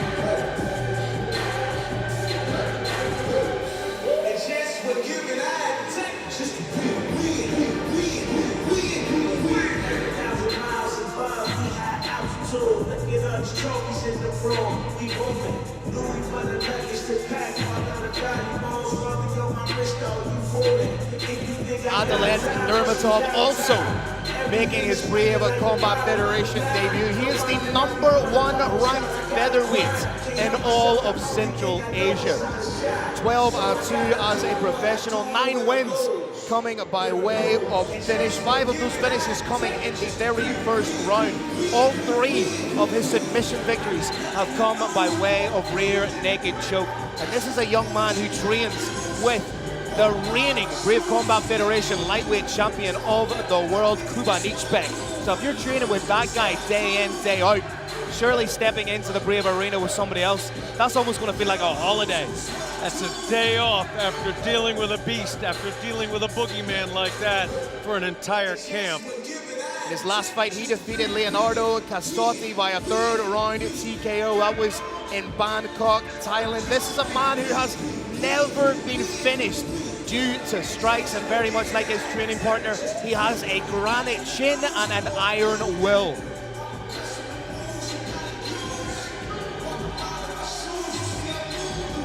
And there is just something about Kyrgyzstan and Kazakhstan fighters there. There's something in the water there that bred them different. Central Asia, which was not at all on my radar, which, like most people, was fixed on the USA, on Russia, on Brazil. I barely knew there were any Kyrgyz fighters, but Kyrgyzstan, Kazakhstan are hotbeds of high-level MMA talent today.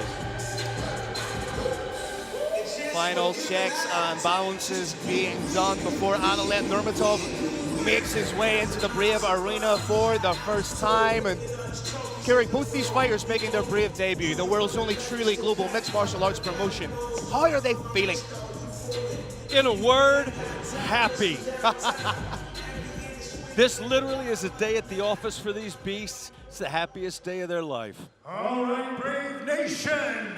This next battle is 3 5-minute rounds in the featherweight division. Introducing your first warrior. Fighting out of the blue corner, this man is a mixed martial artist with a perfect professional record of 8 wins and no losses. He stands 180 centimeters tall and weighs a ready 65.8 kilograms. Representing Ireland MMA Pro Team and fighting out of Kazakhstan, please welcome Nikolay Samyusev.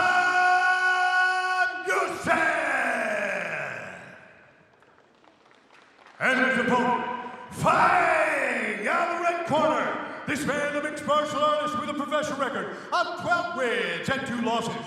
He stands 175 centimeters tall and weighs a ready 66.1 kilograms. Representing Han Sports Club Elas and fighting out of Kyrgyzstan, put your hands together for Anilet Nurmatov.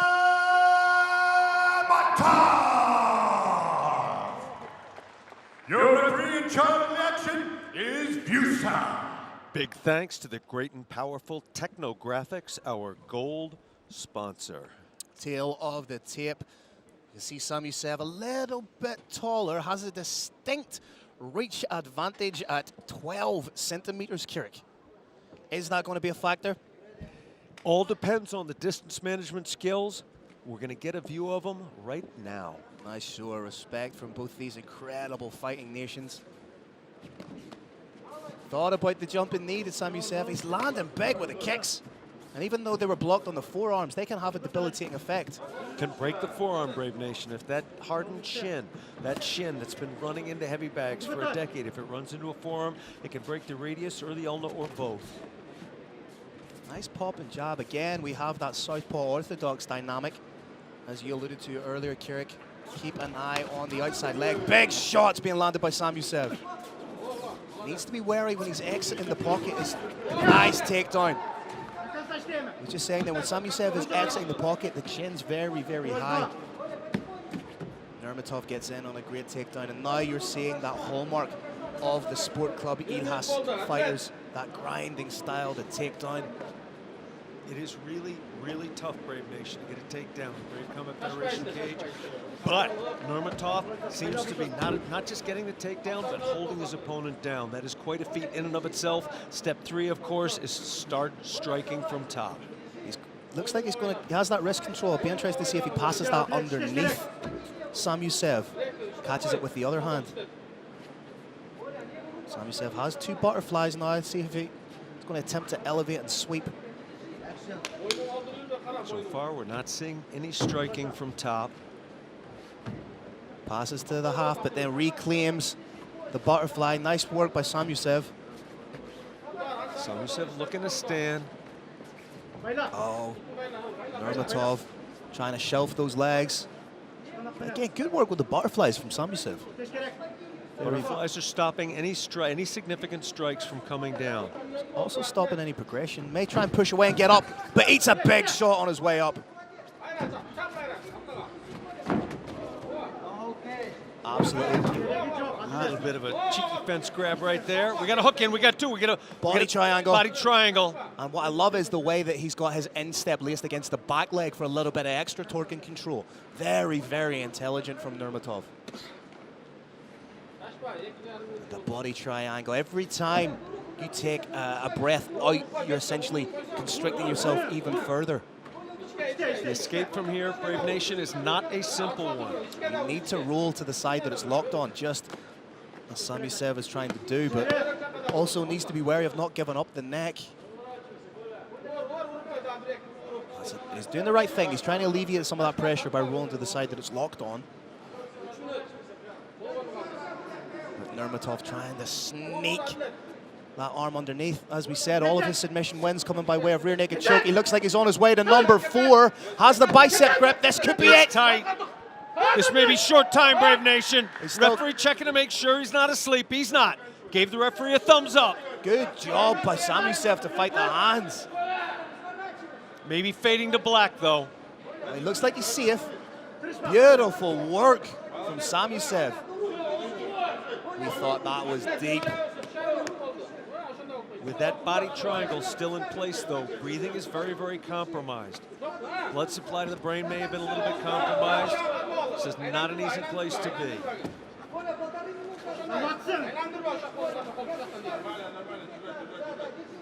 Samusev still not out of danger. Nurmatov trying to work for that rear naked choke. It still has over a minute with which to get that work in, Kirik.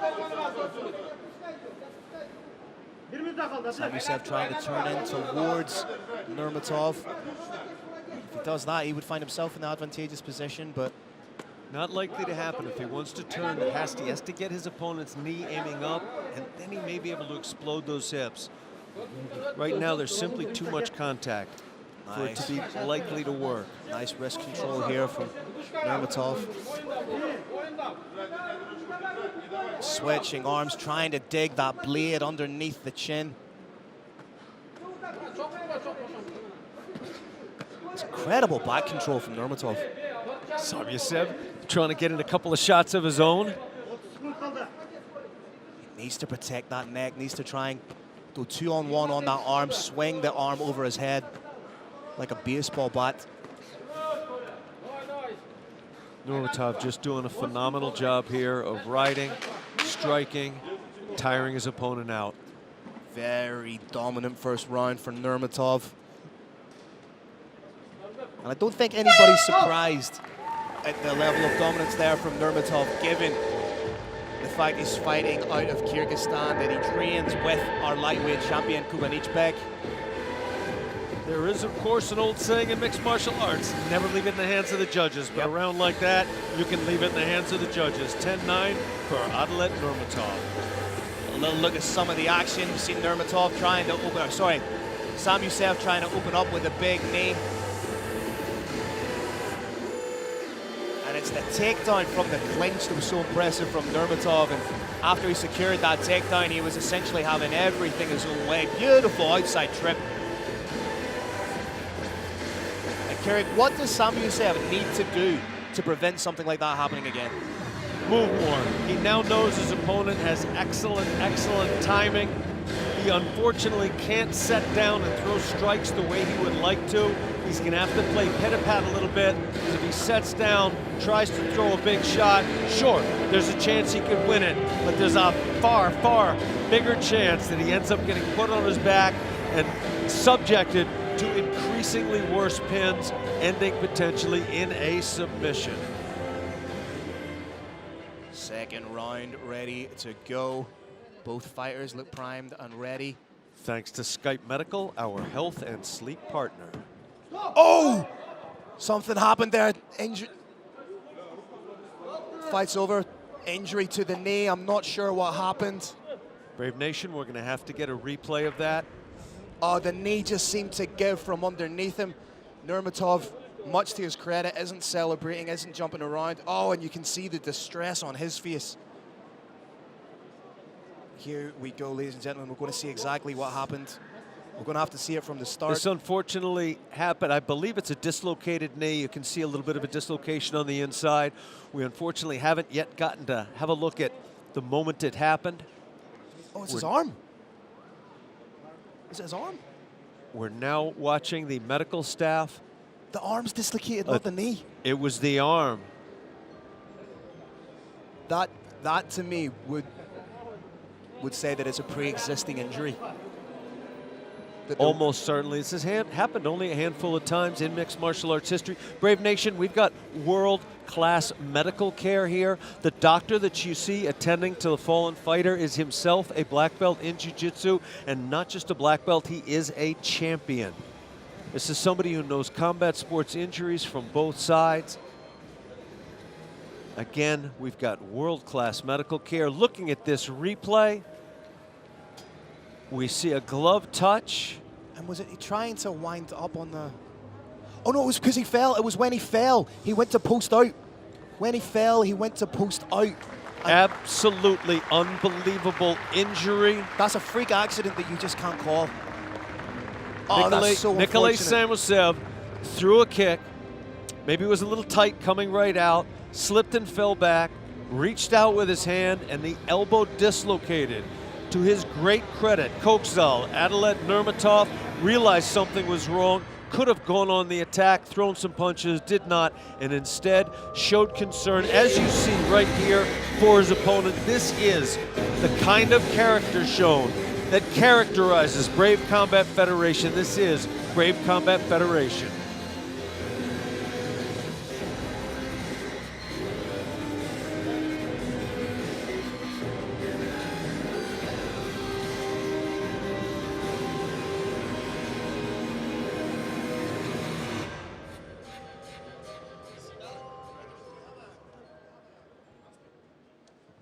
All right, Brave Nation, another exciting finish inside the Brave CF 77 cage. This comes to an end at 6 seconds of round number 2. A TKO victory due to injury. Your winner, out of the red corner, Adalet Kokzal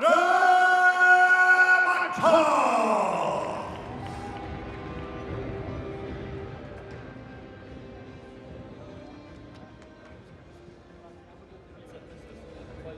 All right, ladies and gentlemen, I'm here with Adalet Nurmatov. Obviously not the way you would want the fight to finish. Give us your thoughts on what happened.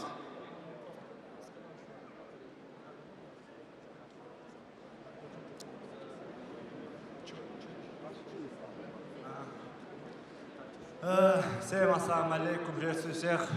Мои земляки тоже вот пришли поддержать меня. Огромное спасибо. Я клянусь Аллахом, не хотел, чтобы мой соперник вот так упал случайным образом и подвернул себе руку.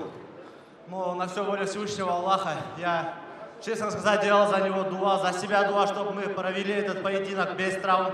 Но, к большому сожалению, получилось так, что он подскользнулся и упал. Эта победа не громкая, это тихая победа. It's unfortunate that his opponent fell down and he dislocated his elbow. He didn't thought about it to end like this, but he was prepared to finish this fight with his win. Now you came very close to finishing the fight in the first round. Do you feel like you were working your way to a finish in this fight?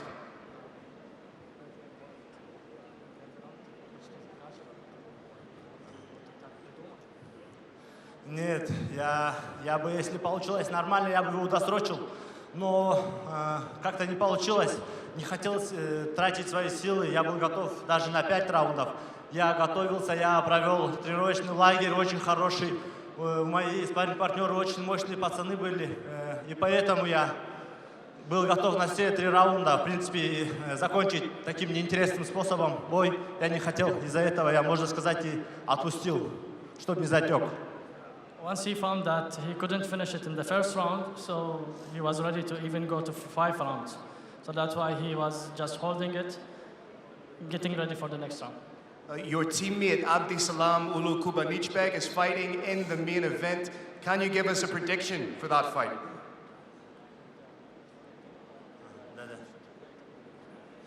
Да, я считаю, что Kubanychbek Abdisalam Uulu лучший боец, и он заслуживает драться в UFC, драться за титул в UFC.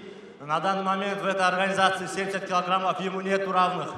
Я это 100% всем говорю. Он номер 1 не только в Кыргызстане. Он для нас пример для подражания, самый лучший боец для меня. He's think about him as the as #1 fighter, and he's looking up to him. He said that he can win any fight. Well, congratulations on a fantastic victory. We hope to see you again. Также хотел поблагодарить Бахт Байке, Улан Байке и, конечно же, нашего старшего тренера, нашего брата, нашего второго отца. Это Алмбека Насибова. Ему огромное спасибо за то, что верит в меня, всегда поддерживает. И Хлас Сила. Также Mohamed Shahid. I'm ready anytime. New king here.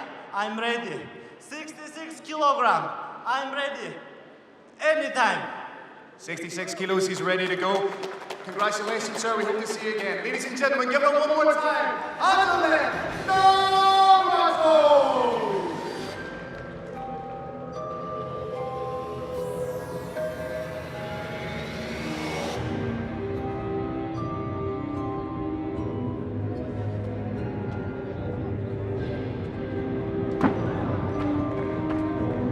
Not necessarily the fight ending we would have wanted, but that first round told you everything you needed to know about the skill set of Adelaide Nurmatov. And again, we're just unearthing contender after contender here. That is going to be a force in the featherweight division.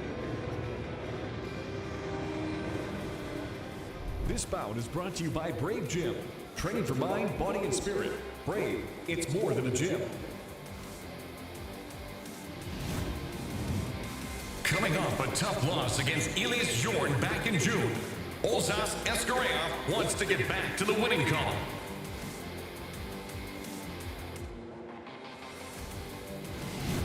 The stakes are even higher for Ruslan Tedeev, who was also defeated in his last appearance and who's yet to get a promotion win at BRAVE CF.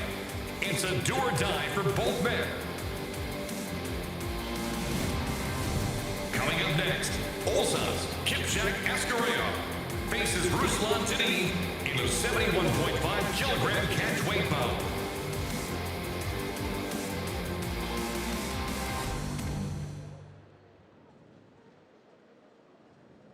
All right, Brave Nation.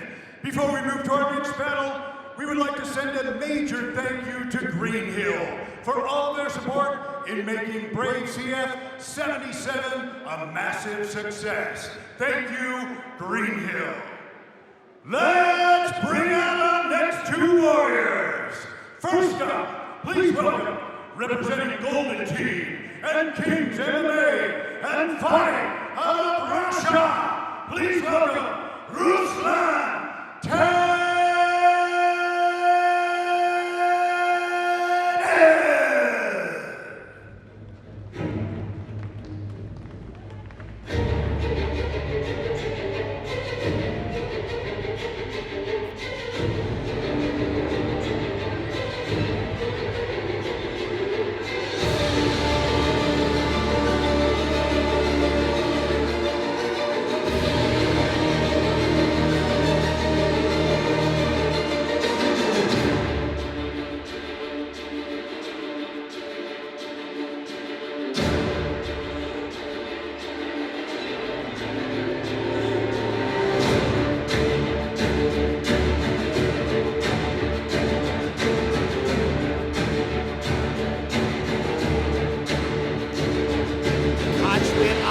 At 71.5 kilos, Ruslan Tedeev, 13-3 as a pro. 10 of his 13 wins coming by way of stoppage.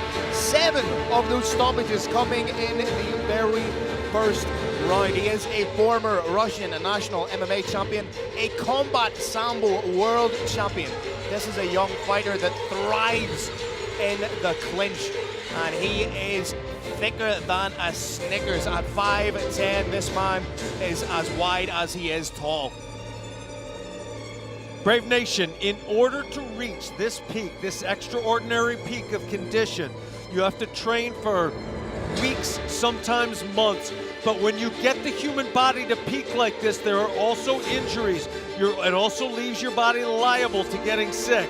Ruslan Tedeev was not feeling well. This bout took place at a catch weight, and that may be a factor in this fight. And at the weigh-ins yesterday, he looked absolutely huge making the weight. He looks even bigger now that he's had the opportunity to refuel, to rehydrate.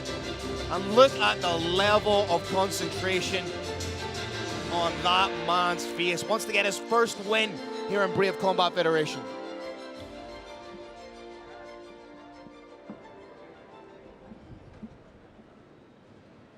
And now, we welcome his opponent, representing Ireland MMA Pro Team and fighting out of Kazakhstan. Give it up for Olzhas Eskaraev.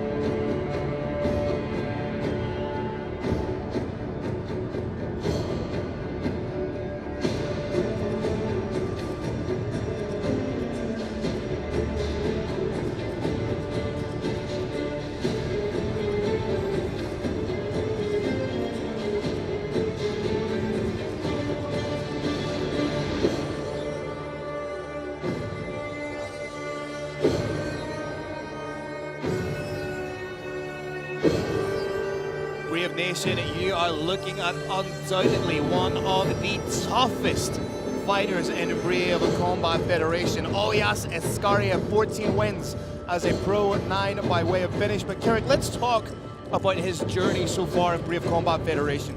Let me read you the list of guys he has been in there with. Elias Jarun, Lucas Martins, Kubanychbek, Rolando D. He has faced essentially a murderer's row of competition, and win, lose or draw, he has always acquitted himself brilliantly. In Brave Nation, he's part of a new wave of Kazakh fighters that have taken over Brave. That includes Asu Amabayev, Nurzan, Bizan Akishev, and Ilyar Ashkanov. He is cut from that cloth. He is one of the top fighters, pound for pound, in his great nation of Kazakhstan. A former national Bushido champion, a lightweight, a master of sport in combat sambo, a Kazakh national champion in combat sambo, and a Kazakh national champion in pankration. Incredibly well-rounded. And let's talk about his Brave Combat Federation debut.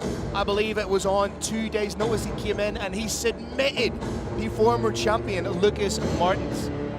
An incredible feat, one of the toughest men to step inside the arena, from one tough guy to one of the best in the world, Carlos Kramer. Here we go, Brave Nation! This next battle is 3 5 rounds in a catchweight bout of 71.5 kilograms. Introducing your first warrior. Fight! Out of the blue corner, this man mixed martial arts with the best record of 13 wins and 3 losses. He stands 177 centimeters tall and weighs already 71.7 kilograms.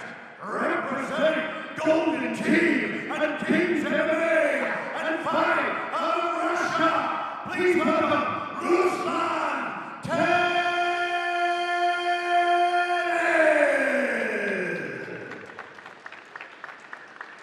And his opponent, fighting out of the red corner, this man mixed martial arts with the best record of 14 wins, 7 losses. He stands 187 meters tall and weighs already 71.4 kilograms.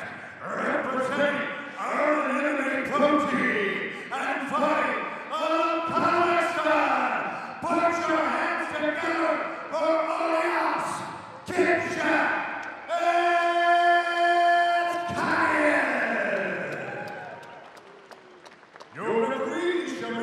Abdisalam. Big thanks to our silver sponsor, Yusuf bin Ahmed Kanu.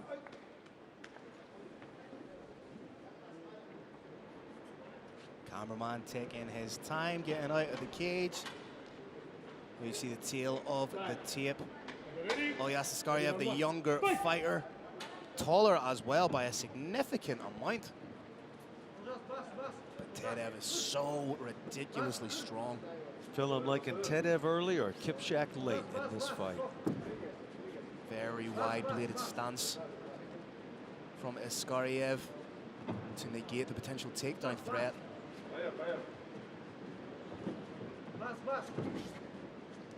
It's going to be difficult, I think, for Tedeev to close that distance. He's going to have to throw caution to the wind a little bit and work his way inside. Might have to eat a shot or two to get on the inside. Nice shot to the body. Eskaraev trying to get in on that takedown. Good defense from Tedeev. Fantastic scramble back and forth. Phil, we're seeing a different wrinkle in fighting out of an open stance. That is to say, one fighter with the right side forward, one fighter with the left side forward. That's keeping your hand on top of the other fighter's hand. If you can do that, you can come over the top with an elbow or a punch. It's our 3rd time tonight having a southpaw versus orthodox fighter. Might be the first time in the history of Brave Combat Federation that that's happened.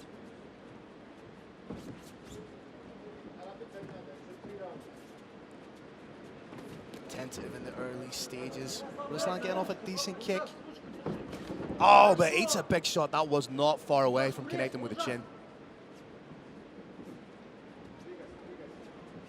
Kubanychbek stalking, trying to get the range to land a big shot. Tedeev carries incredible power. 7 of his wins coming by way of KO or TKO. Tedeev less technical, more a brawler. Oh, that landed clean. Tedeev just looked at him. ridiculous. I want to see that again if we get a replay. Kubanychbek very smart. He's going to try and throw a few little shots at that head. That was the second one. Try and maintain the loss of equilibrium for the opponent. I'm still not over that head kick. I don't think I've seen anybody eat a head kick that clean.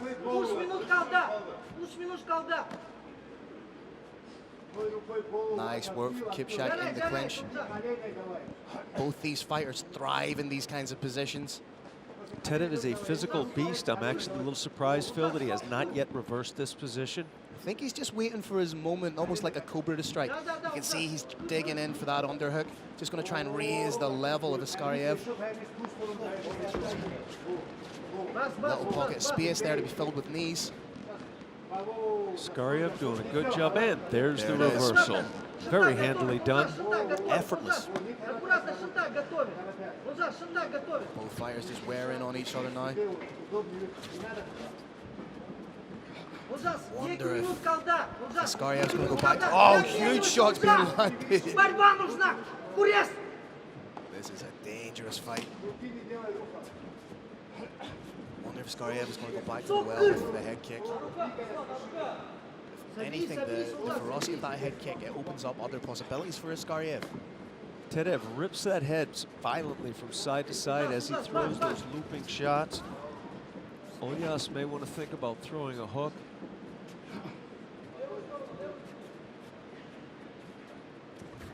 Oh, big shot over the top. Tedeev can take a shot. In my opinion, the most undeveloped body part in mixed martial arts is typically the neck. That is not the case with Ruslan Tedeev. This is something that we haven't seen so far tonight, but when you have a southpaw versus an orthodox fighter, what you get sometimes is when they're trying to throw kicks that flies a little bit errant sometimes.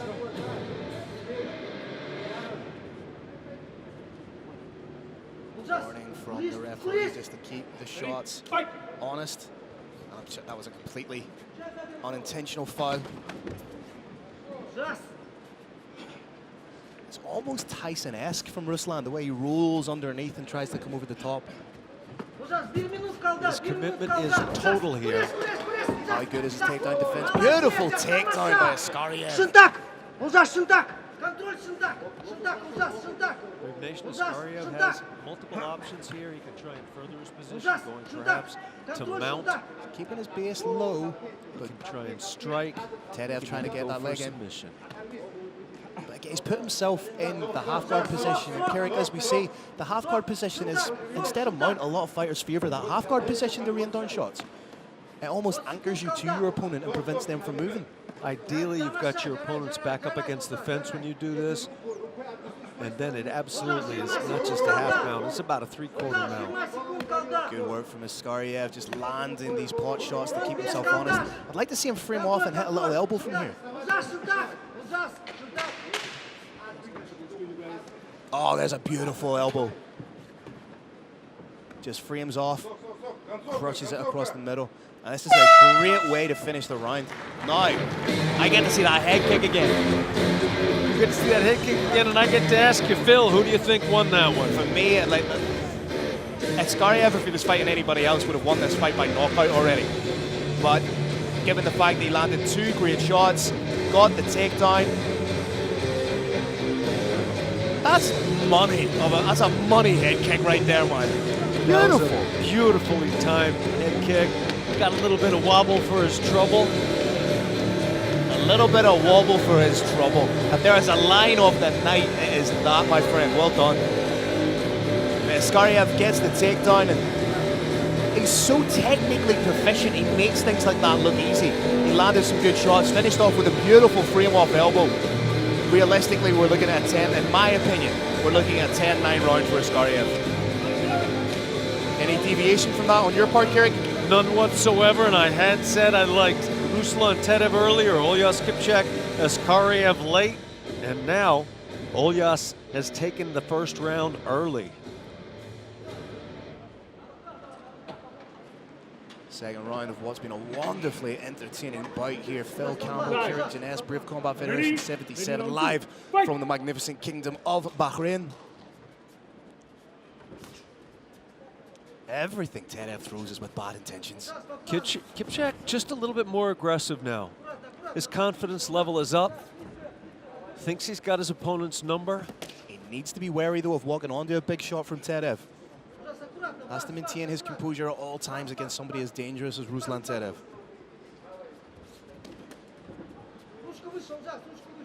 Both these fighters so heavily credentialed, not just in MMA, but in combat sports in general. Both national champions in one discipline or another.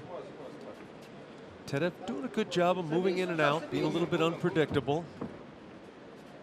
I would like Tedeev's trying to come up over the top. What I'd like to see him do is fake the takedown, level change, try and elicit a response, bring those hands of Eskaraev down a little bit, and then come over the top with the big shot.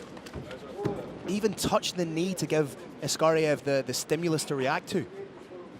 Eskaraev is in his zone right now. Exchanging shots with him, not a wise idea. Timing is beautiful on that takedown. Right now, Eskaraev can just go to work. Almost 4 minutes to work in the top position. Tedeev does have 3 wins by submission. However, his last win by submission was in December of 2018, so it's been a while. Eskaraev doing a great job of just solidifying the position, but Tedeev trying to get that knee shield in, may try and transition to a sweep. Olzhas right now looks like his favorite submission is an elbow to the face. Momentarily looked like he was trying to set up a head-on triangle there, getting the head underneath the armpit, but lets it go. Guard retention there from Tedeev. Foot on the hip, may try and cut an angle for himself here, Kirik. Easier said than done. Kubanychbek's got excellent hips. And look at the way he's anchoring himself to Tedeev with that grip around the back of the head and pulling Tedeev into the elbow.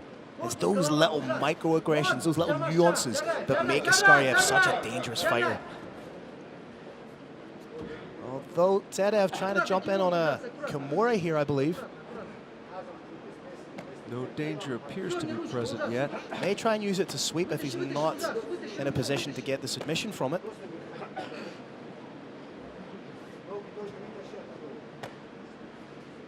Eskaraev pulls the arm out. May transition to side control here if he can straighten out that leg and pass. You can hear the thud of these shots. Brave Nation, we are uncertain what's coming through on the television, but this sounds like a cricket bat on a watermelon.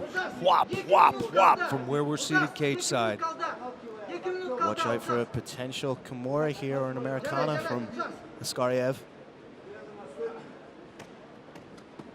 Oh, he's turning it up a little. Referee took a long, hard look at that. Trying to isolate the arm of Eskaraev. There's the wrist control, trying to dig in for it. Could hit a straight armbar as well from here.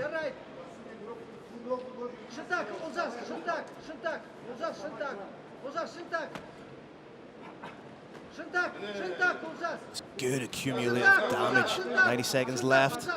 There's a nice little elbow to the head Head-on from triangle. Kubanychbek. Head-on triangle set up.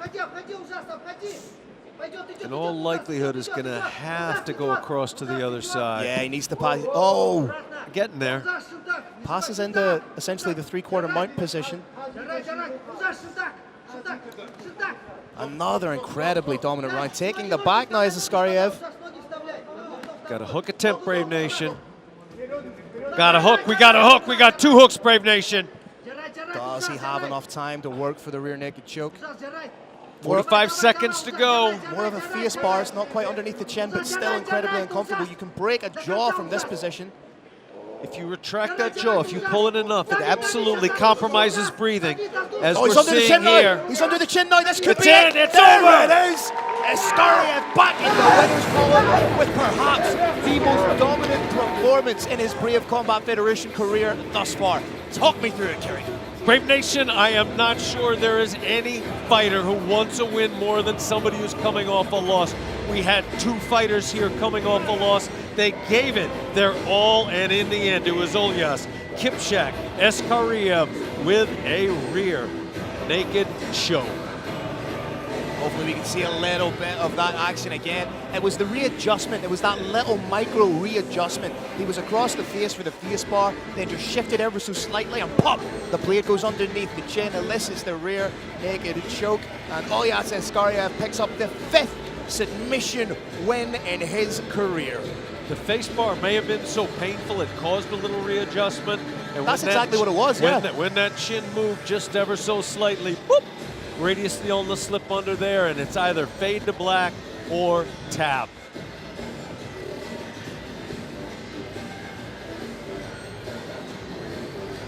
Absolutely fantastic performance from the master of sports in combat sambo from Kazakhstan, Kubanychbek Eskaraev. Referee taking a very good look. You can see that forearm straight across the trachea, and that is that. Fighter was a second, at most 2 seconds away from going to sleep.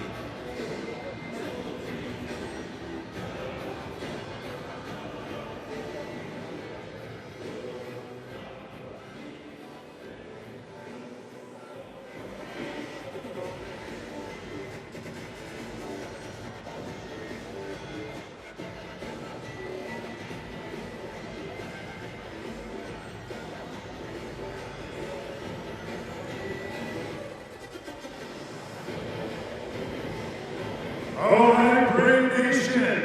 Another exciting battle inside the BRAVE CF cage. This comes to an end at 4 minutes, 28 seconds of the second round. Your winner by rear naked choke out of the red corner, Olzhas Kubanychbek Abdisalam.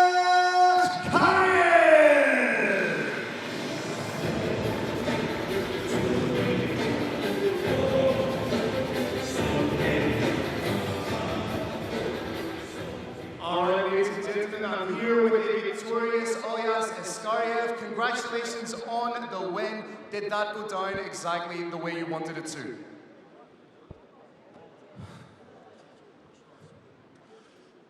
Ассалаумағалейкум, Bahrain.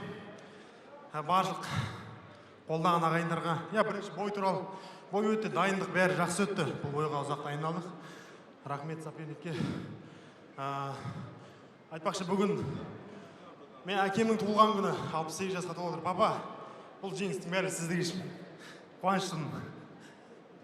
Ағайындарыма, барлық қолдаушыларға рахмет айтамын. One minute.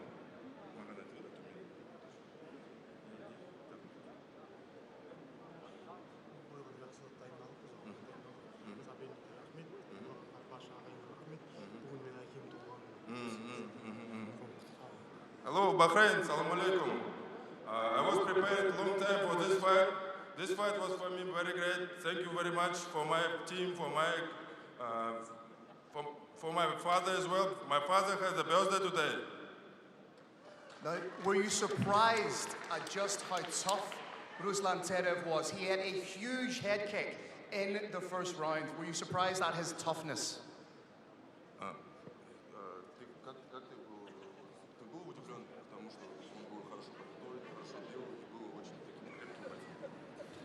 Соперник жақсы дайындалған көрініп тұр. Ударник, біз оған ол көп дайындалса, біз одан 2 есе көп дайындалдық. Сондықтан қатты бір шаршайтындай бой болған жоқ, көріп тұрсыздар, ешқандай шаршау жоқ. Мықтыларға дайынбыз әрқашан. Yes, I've seen that this guy is very tough. He's doing very good striking. So I also prepared for him. So you see, I'm not so much tired. Our main event of the evening has a man that you fought, a man that you took 5 rounds, Abdisalam Uulu Kubanychbek. Is that a fight you want back, and would you be interested in a rematch with Kubanychbek?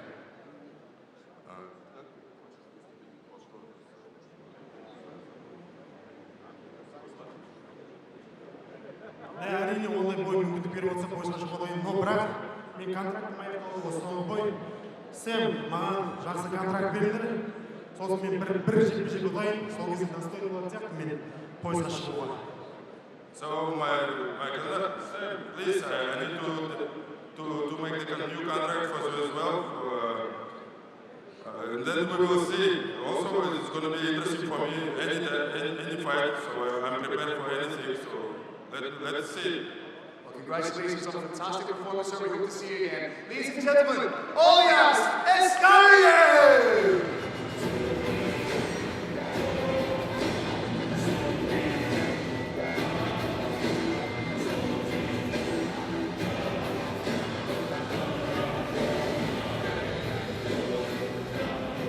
Thanks to Green Hill, our global partner, for a last look at Kubanychbek Eskaraev over Ruslan Tedeev. You see that head kick again, absolutely loved it. And potentially a rematch with Eskaraev and Kubanychbek, again, depending on what happens tonight, would be a very, very interesting fight.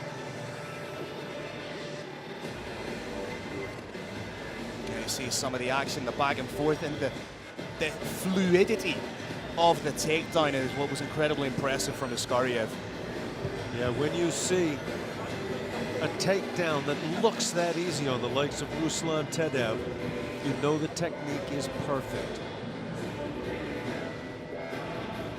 There's a beautiful adjustment with the finish. Had the face bar, and as you expertly pointed out, Kirik, it was probably the level of discomfort that Tedeev was experiencing that forced the readjustment, the slight shift in the head, and then boom, blade underneath the chin, palm-to-palm grip, I believe it was, and then night. Brave Nation, we have seen jaws dislocate from this particular technique. That's the kind of pressure that can be applied. But when that jaw's about to pop out of socket, you move the chin ever so slightly, and we are just about to see the result of it. No, bicep grip it was, and look at the blade of the hand just going around the back of the head, meaning that Tedeev can't rip it down. That's beautiful jiu-jitsu. December 16th, the Brave International Combat Week lands in the Kingdom of Bahrain.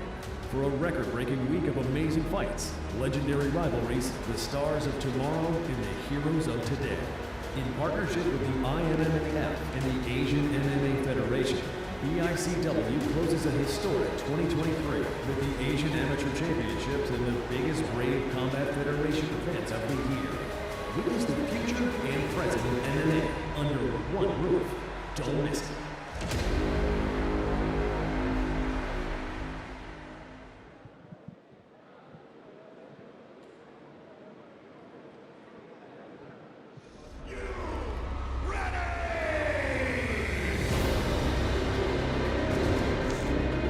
On December 5th, the two best super welterweights in the world are set to clash.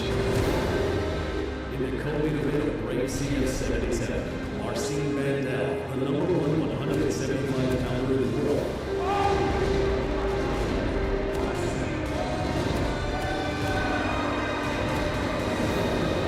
Defends his crown against top contender and undefeated finishing machine, Kamal Magomedov.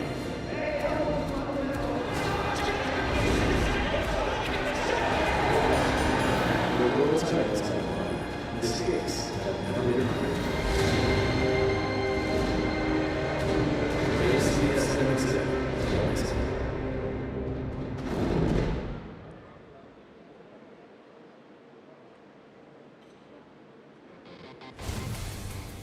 This bout is brought to you by Brave Gym. Training for mind, body, and spirit. Brave, it's more than a gym. After capturing the super welterweight world title in its last BRAVE CF appearance, submission specialist Marcin Bandel puts the belt on the line for the first time. His opponent is Kamal, who holds the perfect 10-0 professional record and who's never seen the judges' scorecard in his career.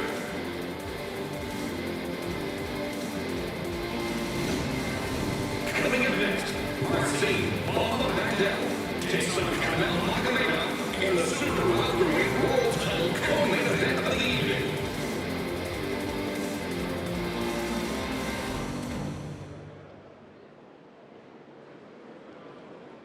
All right, ladies and gentlemen, before we move on to our co-main event of the evening, we'd like to give a major shout out to our global partner, Green Hill.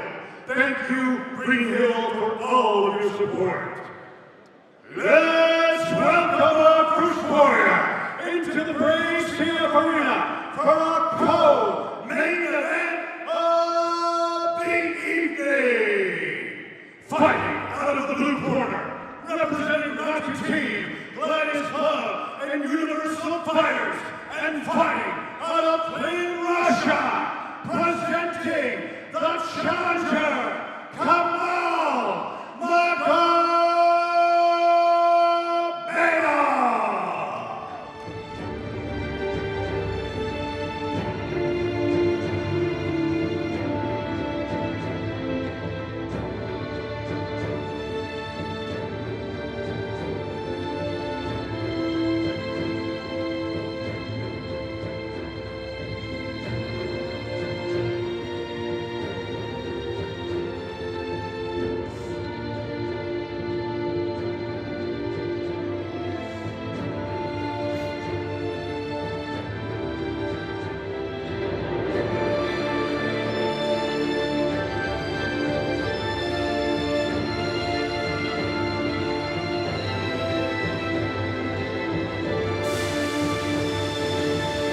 Here again, it is time for our co-main event of the evening. This fight is 5 5-minute rounds for the World Super Welterweight title.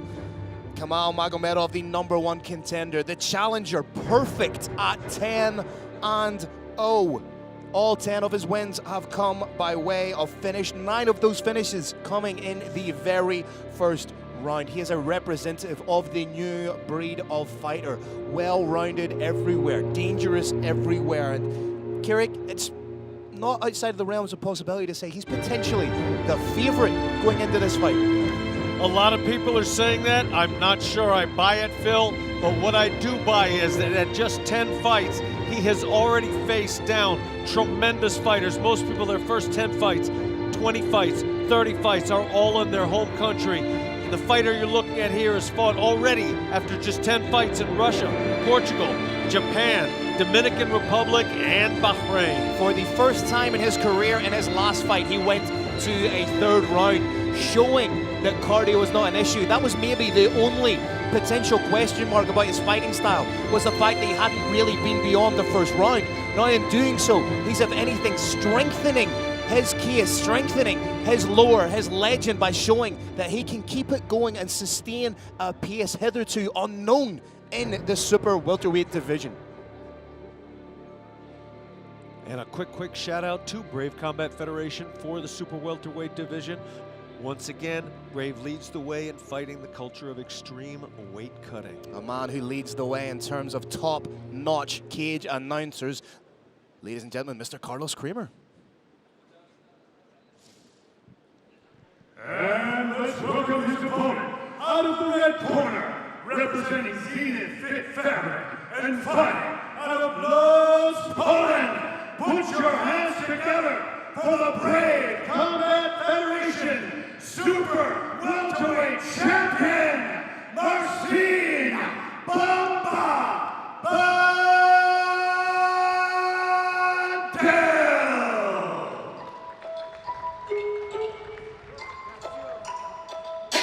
Let me run the roads, let me run the roads. I don't know about the buses though, but I'm not jumping like you run the mode. Let me run the roads, let me run the roads.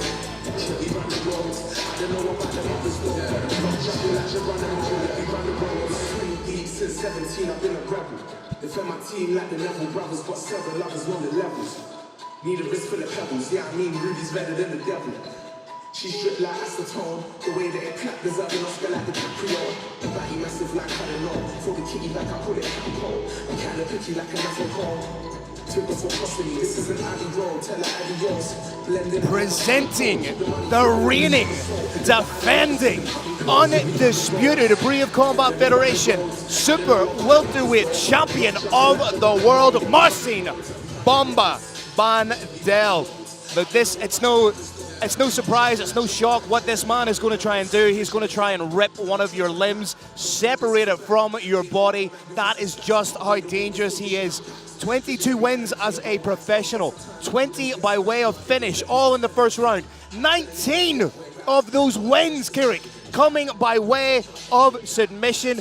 when you know what someone is going to do, yet you cannot prevent it. That is a hallmark of just how dangerous this man is. Well and truly, Phil, and I think what he's going to try and do is go for a heel hook here. Brave Nation, you heard it here first. I'm calling heel hook early. 19 submissions, and by no means is he a one-trick pony. 7 wins by way of heel hook, 6 by way of armbar, 2 by way of knee bar. He's got a guillotine, he's got an omoplata, he has 2 rear naked chokes. He is not just a Ronda Rousey type specialist with the armbar. He is dangerous in every realm. A legitimate Brazilian Jiu-Jitsu black belt. He has won a number, it's countless, the amount of national titles, the amount of ADCC titles he has won under that banner. Such a dangerous, dangerous man, and really has the prestige befitting a champion. But he will have his hands full with the undefeated Kamal Magomedov, a man that has never tasted defeat in his career, making him incredibly dangerous.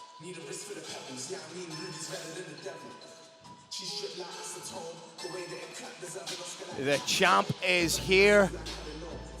From one champ to another, ladies and gentlemen, the best in the business, Mr. Carlos Kramer.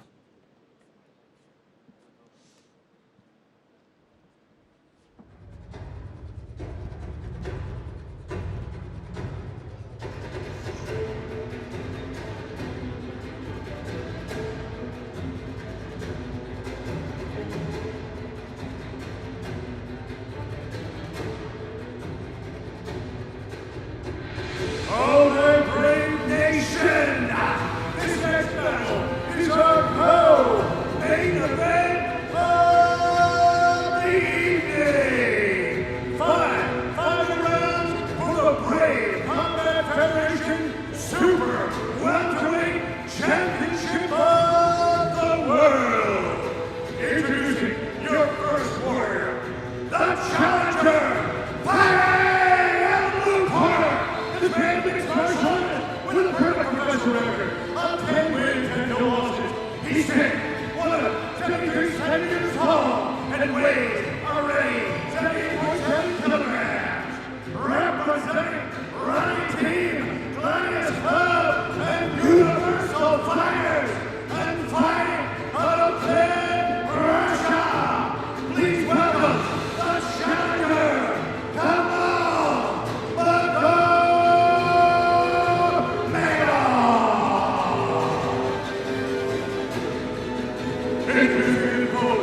Fighting out of the corner, this man is first running with a professional record of 21 wins, 7 losses, and 1 draw. He stands 178 centimeters tall and weighs already 79.1 kilograms. Representing Zenit Fit Fabric and fighting out of Los Poland, presenting the reigning, defending, undisputed Brave Combat Federation Super Welterweight Champion of the World, Marcin Bamba Bandel.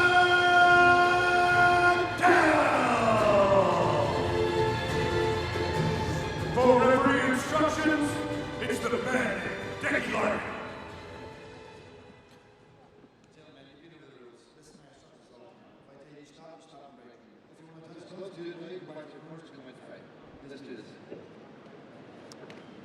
Good luck understanding the instructions in a Balachi accent. Big thanks to Batelco Olzhas, our telecommunications partner. If you have a fight of this magnitude, you need the best in the business as your man in the middle. Dickie Larkin is that man, and we are ready to go for all the marbles. Brave Nation, this is a 5-round title fight. It could go 5 rounds. It could be over in seconds. Bamba just has the ability to end a fight instantaneously. But Magomedov has 9 first-round finishes of his own, but he's getting that leg chewed up. Already a little bit of swelling on the calf. Nice little fakes being thrown here.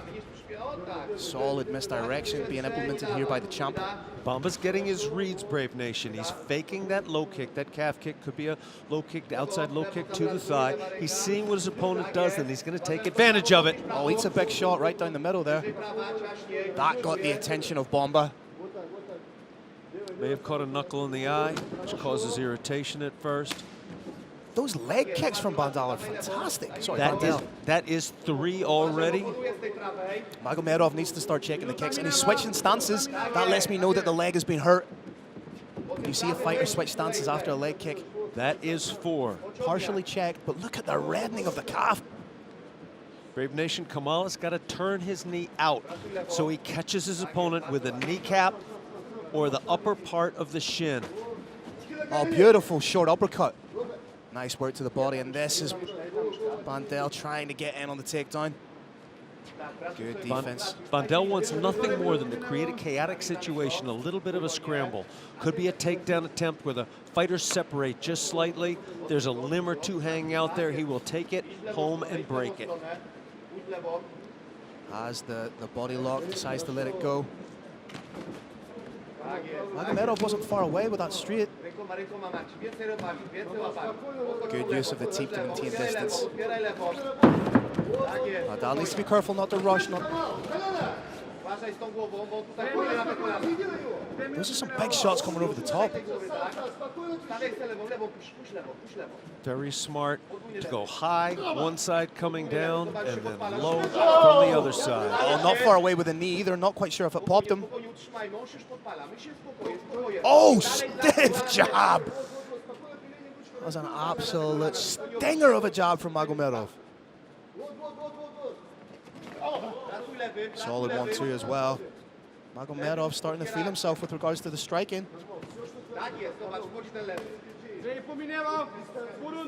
Bamba having great luck with that calf kick. Landed 6 of them so far by my count. 6 heavy ones. There's another. Get the feeling he's trying to land these leg kicks to open up that overhand. Needs to be wary of that 1-2 from Magomedov. It's creeping ever cleaner. Magomedov is starting to get his timing down. He is finding a home for that left hand. Where the left can land, so can the right. Bandel showing that he's not just a submission specialist. He's also giving a great account of himself here on the feet.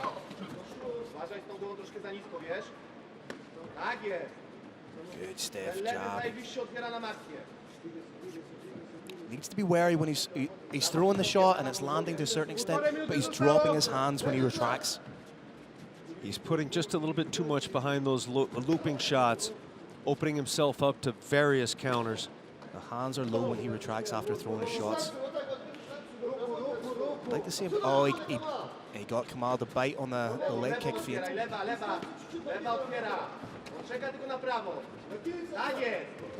Oh, that's a big knee and a big shot over the top. He staggered. Man down, Phil. Man down in that. That is it. Wow. Ladies and gentlemen, we have a new Brave Combat Federation Super Welterweight Champion of the World, and his name is Kamal Magomedov. Fantastic stoppage by Deki Larkin. Kamal was, Marcin was essentially out on his feet there. Obviously, he's a former champion now, absolute warrior. He's protesting the stoppage to a certain extent, but if you look at his face and we see the replay, I don't think it can be argued. Tremendous performance from Kamal Magomedov. He took a lot of shots to the calf. Knew he had the opportunity to land that hand. Knew he had the opportunity to clinch and land the knee. He did both of them. Clinch to the chin, a left hook, straight right, and it was all over but the stoppage. Cheeky little shot after the bell. Be interesting to see if there's any sanctions for that. But that is immaterial right now because we have a new Super Welterweight Champion of the world. And it absolutely happened in the heat of the moment, Brave Nation. No intentional fouling there whatsoever. Disappointment writ large across the face of Marcin Bamba Bandel, the now former champion. Kamal Magomedov is in ascendance.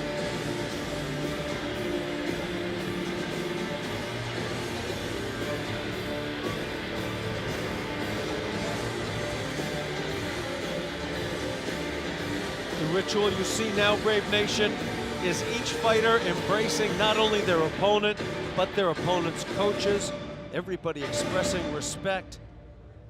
They're now waiting for the big man, Carlos Kramer, to enter the Brave Combat Federation cage and make it official. Big man, take it away. All right, Brave Nation, another explosive finish inside the Brave CF 77 cage. This comes to an end at 4 minutes and 1 second of the very first round. Your winner by TKO due to strikes, and new Brave Combat Federation Super Welterweight Champion of the World, Kamal Magomedov!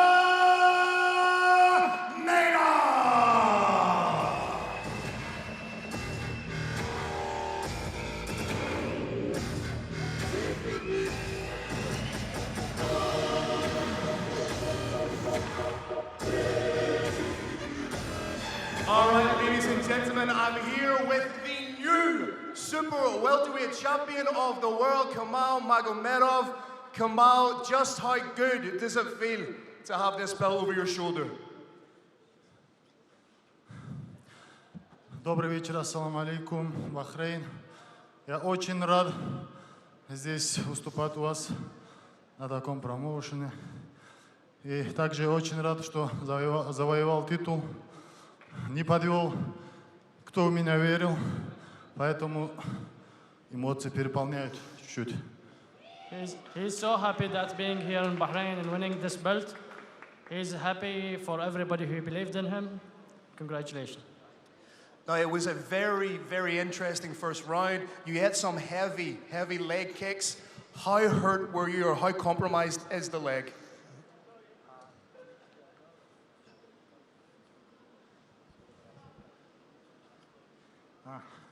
Да, он хорошо мне попал по икроножной мышце. Я почувствовал. Потом я только включился, начал ставить защиту. Well, he hit him few times hardly. He started to feel it, so he started to protect himself from it. You have the belt, you're now the champion. There is a big crosshair on your back. People will be coming for the belt. What do you have to say to all the fighters in the super welterweight division who won your belt?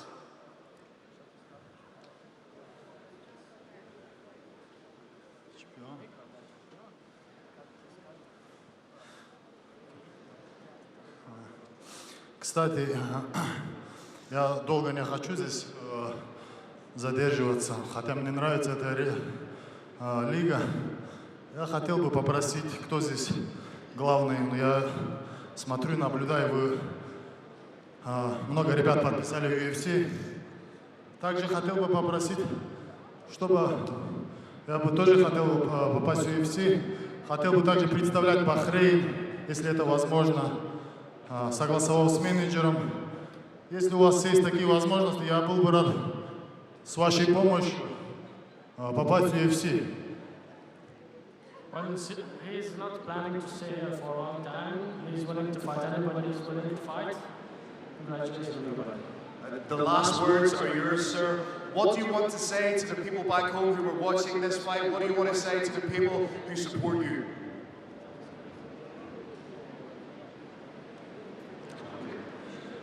Да, я всех сейчас поблагодарю. Я в первую очередь благодарен тренерскому составу. Расул Магомедов, Умар тренер, Ахмад Каримулаев, также Елесин Николай Анатольевич, мой тренер. Также мой первый тренер Сефербеков Мартин, Ахмед Рустамов, кто имел участие в моей подготовке. Также я очень благодарен спарринг-партнерам, так как они меня мучили, готовили. Universal Fighters, все ребята, все братья, я вам очень благодарен. У нас лучший зал, лучшие бойцы, мы все доказываем, вы сами прекрасно видите. Также клуб «Брать», который я представляю, во главе Александра Скоредина, я очень благодарен тебе за то, что вы вкладываете в развитие спорта и так далее. Также я хотел бы поблагодарить свой клуб, еще один клуб «Гладиус», город Клин. Я благодарен вам, братья. Также хочу поблагодарить свою семью, родителям хочу сказать спасибо. Также всем моим друзьям спасибо. И еще брату Али хочу салам передать. Али, брат, Али, отцы, вам баркалла за то, что вы всегда поддерживаете меня. Если кого-то забыл, поблагодарить, извините, сейчас на эмоциях. Well, he said that he showed today everybody that they have the best gyms back home, and he listed all people that he want to congratulate, thanks, and whoever did not mention his name, he's apologizing. Well, congratulations, sir. Fantastic job. Ladies and gentlemen, give it up one more time for the new super welterweight champion in the world, Kamal Magomedov!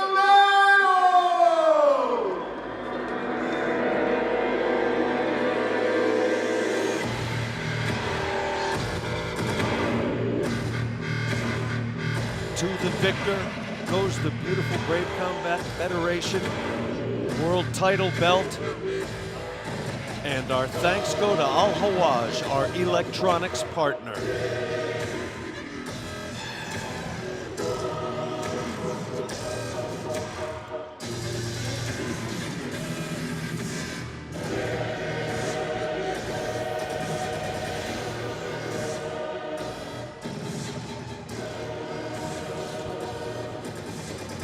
Let's get a look at some of the action. Another first round stoppage in the career of Kamal Magomedov.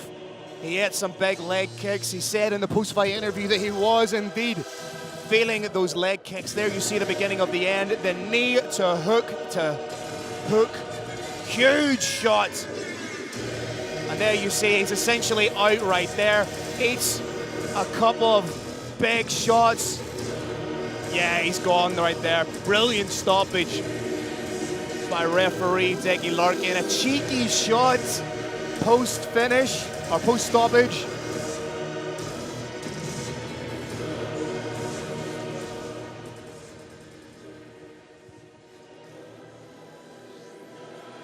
Victorious, live from beautiful Fortaleza, in association with Victorious Fighting Entertainment. In the main event of the evening, two of Brazil's most talented strikers face off in a legendary super lightweight matchup, as K1 champion Joyton Luderbach faces former lightweight world champion Luan Santiago. Tune in to watch the top Brazilian talent and world-class talent in Brave CF's return to Brazil. Brave CF 78, victorious. Don't miss it.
This bout is brought to you by Brave Gym. Training for mind, body, and spirit. Brave, it's more than a gym. Kyrgyzstan's #1 MMA fighter, Abdisalam Kubanychbek, is looking to become the first man to ever successfully defend the BRAVE CF lightweight world title. Across the cage, however, is a former champion, Marcin, who is on his way to cementing his legacy as an all-time BRAVE CF legend by claiming the belt for the second time. Coming up next, Abdisalam Uulu Kubanychbek takes on Marcin in the lightweight world title main event of the evening.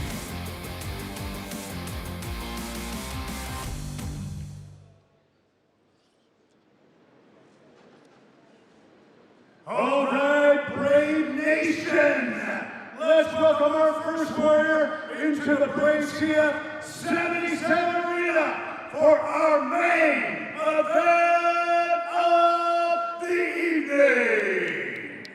Representing Team Lucas Pinheiro and fighting out of Sao Paulo, Brazil, please welcome the former BRAVE Combat Federation lightweight champion of the world, Lucas Pinheiro Martin.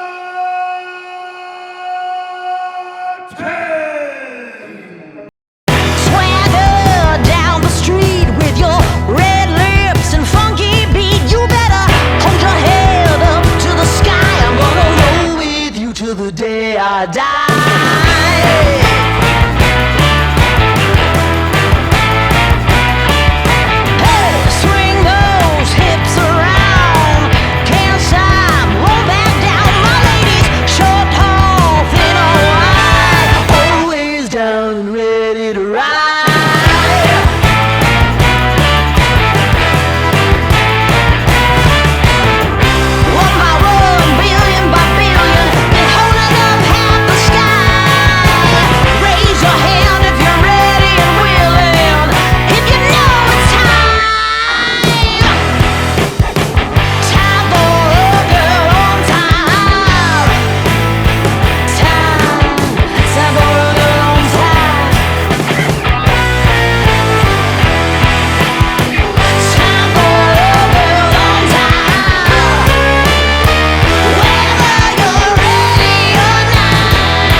And let's welcome his opponent, fighting out of the red corner, representing Sport Club Olzhas, and fighting out of Bishkek, Kyrgyzstan.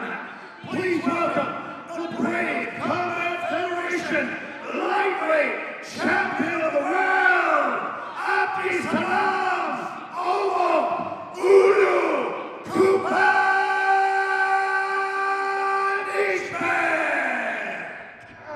Feeling like I'm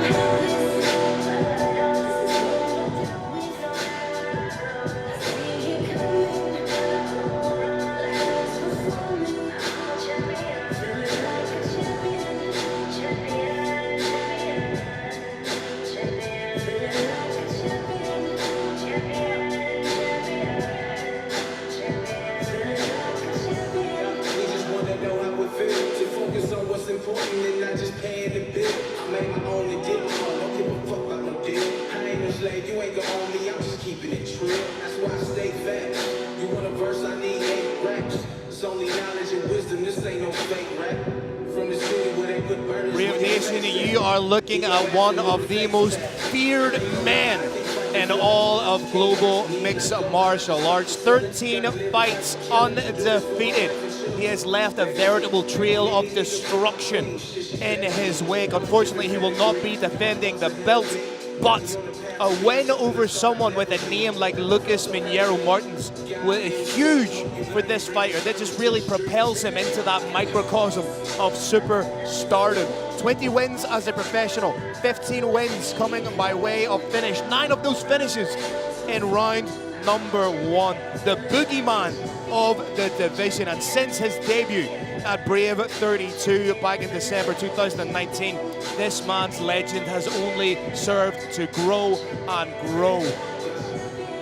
The boogeyman can and has ended fights early any number of ways, but what he does that surpasses perhaps all others is his grind. He is relentless, not just with strikes, not just with wrestling, not just with submissive attempts. He is relentless with everything. I do not mean relentless for a round.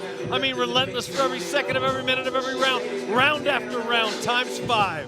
There you see the #1 lightweight in Central Asia. Actually 15 wins coming by way of stoppage. Super dangerous man. And there have been people who have said that he can keep that belt for pretty much as long as he wants it. Lucas Mineiro will have something to say about that moving forward. And should Lucas win, again I'm speaking hypothetically, it kind of puts the lightweight division in a state of flux, because he would essentially beat the champion but wouldn't have the belt.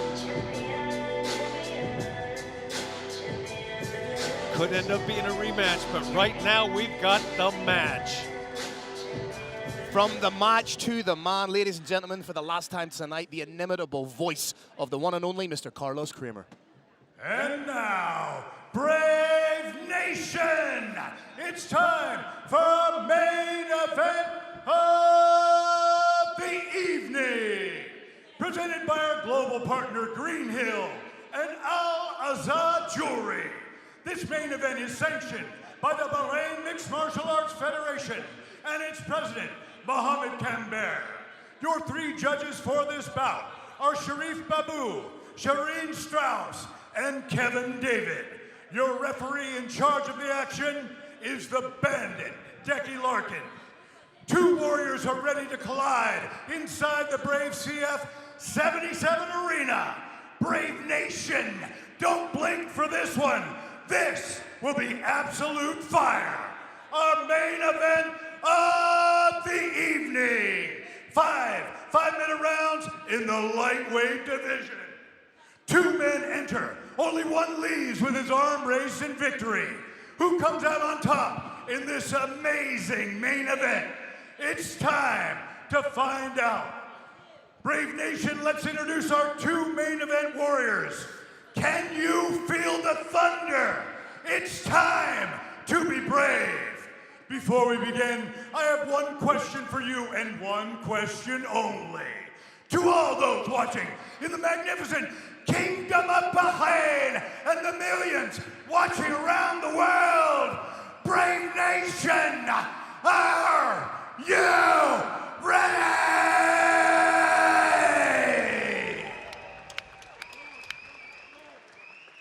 Introducing your first warrior, fighting out of the blue corner. This man's a mixed martial artist with a professional record of 22 wins and 6 losses.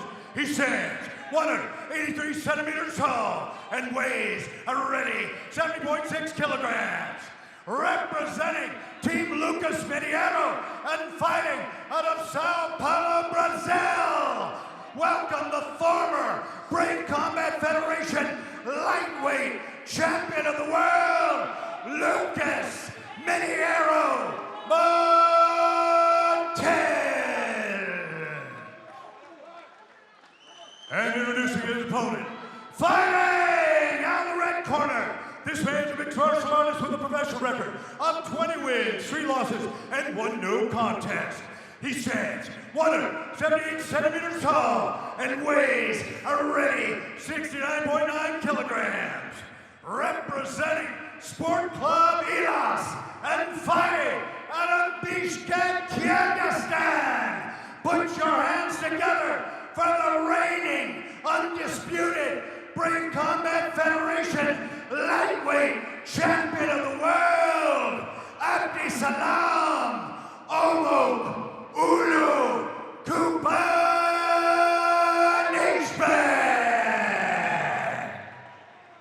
For referee instructions, it's the Bandel. All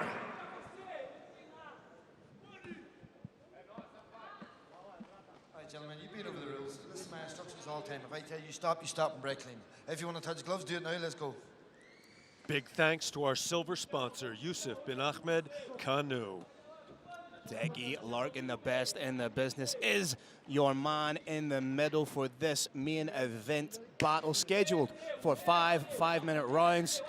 And Carrick, these are two guys who are at the top of their game in the lightweight division. What we're going to see here, Brave Nation, is pressure facing pressure. Each one is looking for an opening. Somewhere where the opponent is weak, nobody's found it yet. Could be takedowns, could be distance, could be strikes, kicks.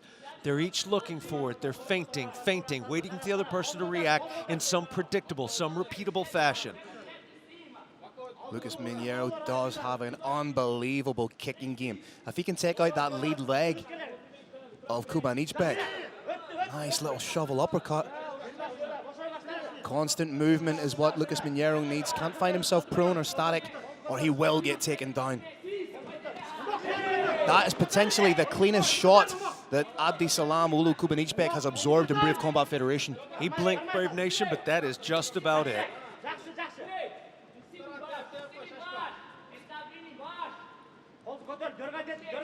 A beautiful shot to the body. What typically follows that is a shot to the head and then back down to the body again. Just sneaked it right underneath the elbow. Nice uppercut, pinged the head back momentarily of Mineiro. Former Shute box fighter. He really is entering the third and final act of his career, and he wants to go out with a bang. He wants one last run at the title.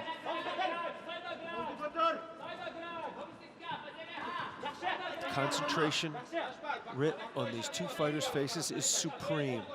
If either of them loses concentration for a split second, a third of a second, a quarter second, it's going to be lights out. Eyes are wide, taking in every tiny movement. That uppercut is money for Kubanychbek. It's the starting point for a lot of his attacks, the genesis for what he wants to do next. It's a little herky-jerky, it's a little bit awkward, but it is landing. Oh, that's a big shot from Kubanychbek.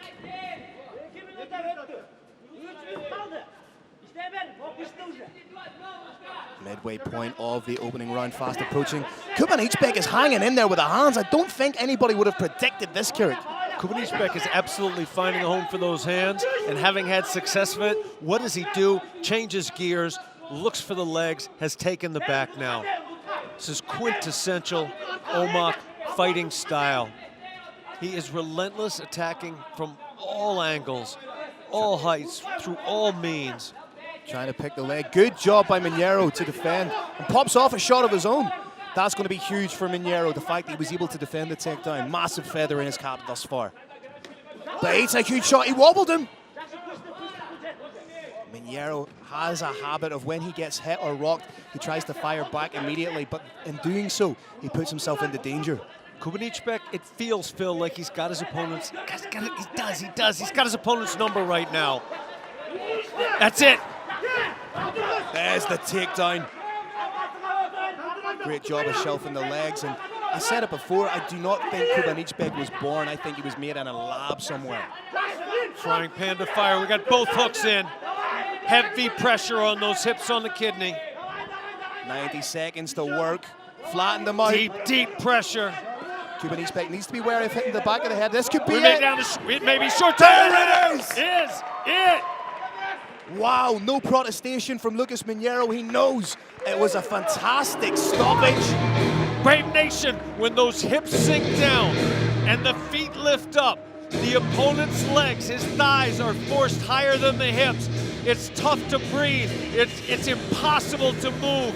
And without breathing, without being able to move, shots start to land down. Excellent stoppage from the bandit Deki Larkin, and what an extraordinary performance from Abdisalam Uulu Kubanychbek. And look just what it means to him, and to take out the former champion in such a fashion. This only serves to really enhance the reputation of Abdisalam Uulu Kubanychbek. And Kirik, there is not going to be a lot of people lining up to fight this man. When his name is being proposed to other people, I cannot see a lot of hands going up. And Phil, in cursed fashion, the Brave CF lightweight title curse has survived. Since the first Brave CF champion, 155-pound Othman Azaitar, declined to defend his title, no title holder has been able to successfully defend that belt. Azaitar refused to fight. Lucas Minero and Luan Santiago faced for the interim belt. Lucas won it big. Othman continued to refuse Minero. Brave fired Azaitar, promoted Lucas to undisputed, but in his first defense the Brazilian succumbed to Abdul Karim Al-Sawadi. The Palestinian wrestler was then knocked out by Luan Santiago, who became the new champion, but his reign was short-lived as he was submitted by arch-rival Clayton Predador Silva just a few months later. Silva was then knocked out by Amin Ayub, who relinquished the title in his first defense, Mohamed Amir. The Egyptian Bahraini status as an active Brave CF fighter became unclear, at which point the promotion moved forward and decided to crown a new champion. After Kubanychbek was unfairly robbed of a win against Clayton Silva in an interim title fight, he won the provisional belt by beating Olzhas Eskaraev and unified against Kamal Magomedov, becoming the new lineal lightweight champion of the world. And now, due to a missed weight, it has happened again. The Brave CF lightweight curse endures, but the great Abdisalam Uulu Kubanychbek rises only higher.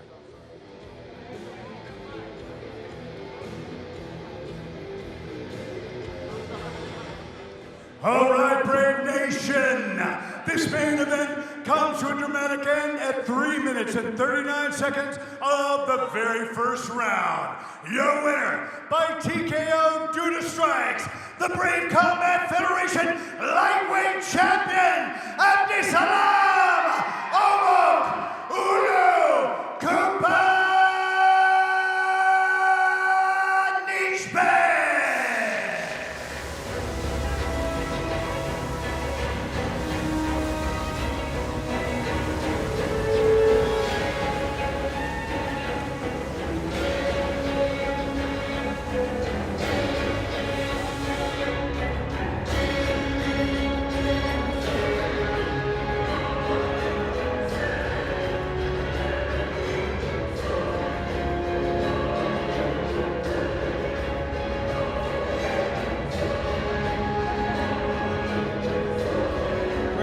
As the gold and silver rain down.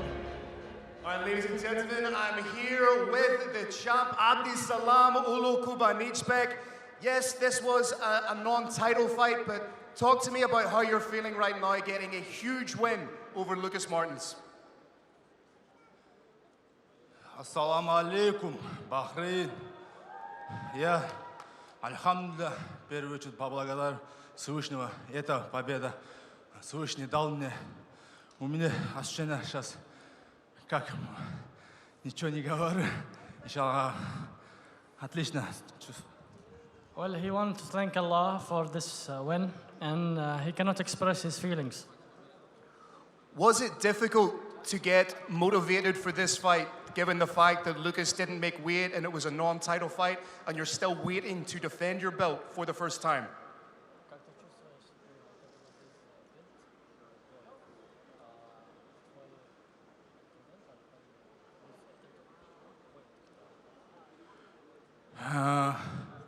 Я вот до начала мне этот вопрос мне дали, я не могу отвечать.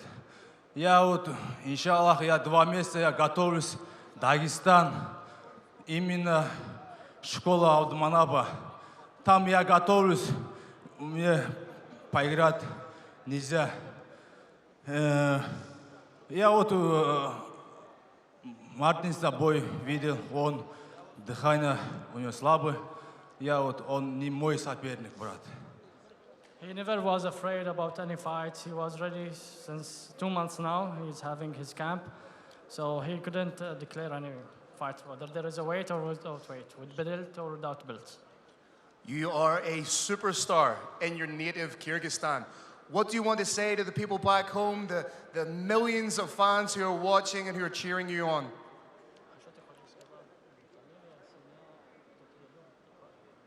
Понял. Салам алейкум, Кыргызстан. Мен сіздердің қолдауыңыздармен ушу даражаға жетіп жүрөм. Кыргызстан ардайым бізге дух, дем, күч береді кыргыз спортчыларына. Мен семьяма, ата-энеме, үй бүлөм, бала-чакама мен терең ыраазычылык билем. Ошолор мени колдоп, ардайым дем, күч беришет үйдө. Мен кичинекей балдарым бар, ошолор мага күч, дем, күч берет. That was a message in his native Kazakh, but congratulations, sir. Анан айтып кетчү нерсем, менин ыраазычылыгым спорт клуб Ихлас бизди көп жылдан бери колдоп келатат.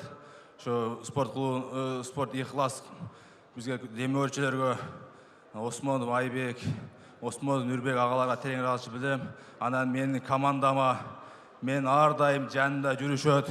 Мамбетов Бакыт агам кайсы жака барбайын өзүнүн убактысын бөлүп, бизме бир жума бул жака келип бизме чогуу переживать этип, эмоцияга алдырып жүрөт постоянно. И анан айта кетчү, мен тренерим Насипов Алым, ол агама терең ыраазычылык билем. Ол көп нерсени биз үчүн жасады. Ар дайым бизге мотивация берет, и колдойт, и дух берет. Анан мен мына өзүм бир тууган агам, улан агама терең ыраазычылык билдирем. Мени кичине кезимден баштап колдоп, ар дайым ушу даражага жетип, мына биринчи жолу ушу жака алып келдим бойго. Агамдын өзүм ашчынадан башка болуп бул жерде азыр мен байкап атам. Анан мен Рачкан атлет, он next champion 66 on 66. Mohamed Shahid give me contract on next 66 champion, inshallah. Анан я поблагодарю, я готовлюсь школу Абдуманаба, всем спарринг партнерам, тренерам. Большое спасибо. Иншаллах, кимди айтпай калсам, кечирим сурайм. Баарыңыздарга Алла разы болсун. Салам алейкум, Кыргызстан. Congratulations, champ. We hope to see you again soon. Ladies and gentlemen, give it up for the champ, Abdisalam Uulu, Kubanychbek.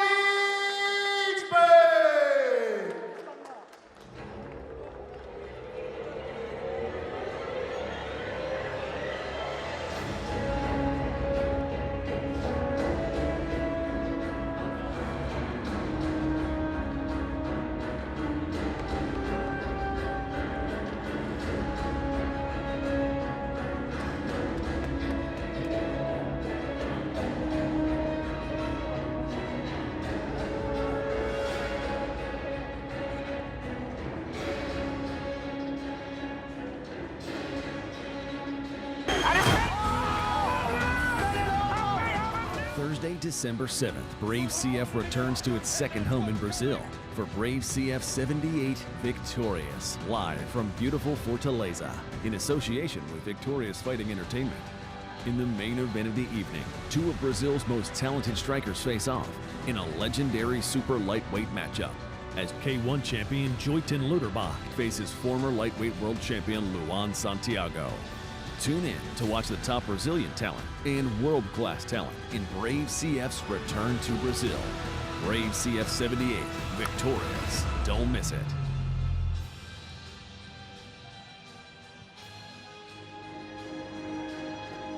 Brave Nation, courtesy of Green Hill, our global partner, we are getting a look for just 5 minutes, less than one round of all the action in the 7 fights we saw tonight at Brave Combat Federation 77.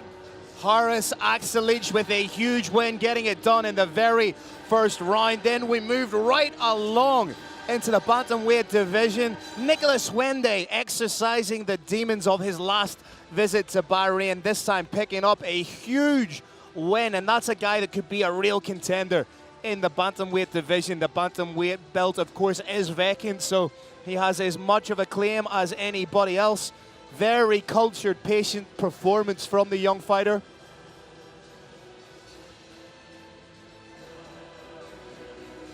Landed some beautiful strikes, and it was the level of control he was able to exercise that was so impressive, Carrick. Hwende showed excellent world-class discipline. When he started landing shots, could have lost his mind just a little bit. Instead, he stuck to his game, and when he saw an opportunity to leg lock a leg lock master, literally to leg lock a leg lock master, he took it and nearly got it.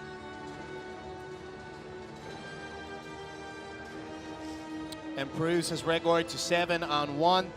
Then, I don't think people realize just how big a win this is for Vitaliy Yakimenko. Maysara Mohamed was being talked about as a potential #1 contender in the flyweight division.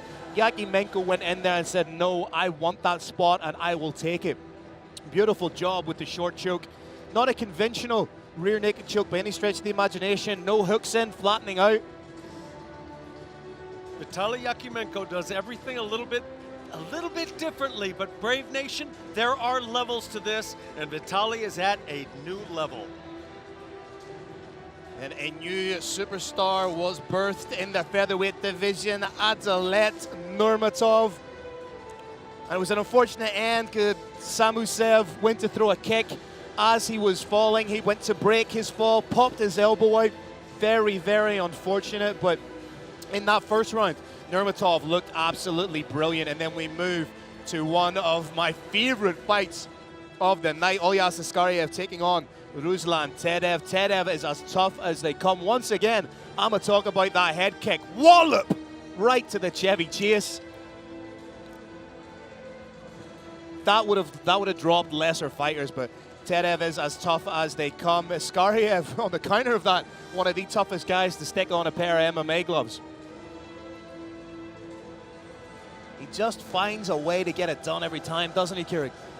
This was a tremendous night for Central Asia in the Brave Combat Federation cage. Imagine the timing of level changing and shooting into a knee coming straight at your face. A knee executed by a monster and completely avoiding it, and instead putting your opponent on his back. That's what we're watching in front of us in slow motion. Beautiful work, just getting it done. Ping, ping with the shots. And that is a picture-perfect rear naked choke. Bicep grip, the back of the hand at the back of the head of the opponent, meaning that they can't defend it. And then the middle, the super welterweight championship of the world was at stake. Kamal Magomedov had some big, big shots with the leg kicks, but he found a way to get it done. All started with a big pop knee in the clinch. I believe this is it. Pops the knee. There's the knee. Then two huge hooks. We're going to see that again. Hook. Boom, I believe that was the one that did it, and that was the icing on the cake. And Bandel is out there. Referee Decky Larkin with the stoppage. Saving the fighter from himself. Cheeky shot from Magomedov. That's a little bit naughty. One more little jab to the face. I'm not going to tell him it was naughty, though. And then our main event of the evening, the Boogeyman maintains his status as the Baba Yaga of the lightweight division. They call him the Boogeyman because nobody wants to fight him. And Phil, tonight he just got scarier. Gets the finish. Decky Larkin again with the stoppage, one of the best in the business. The title may not have been defended, however, Abdisalam Uulu Kubanychbek proved why he is one of the best lightweights in the world today.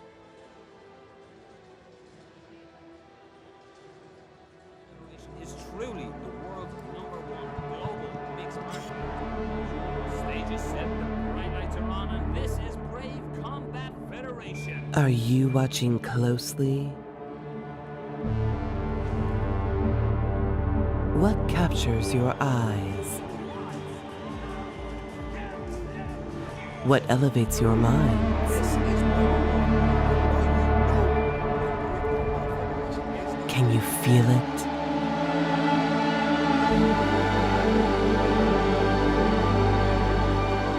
The spirit of roaring warriors echoes through the arena. This sport is not easy. It's very difficult.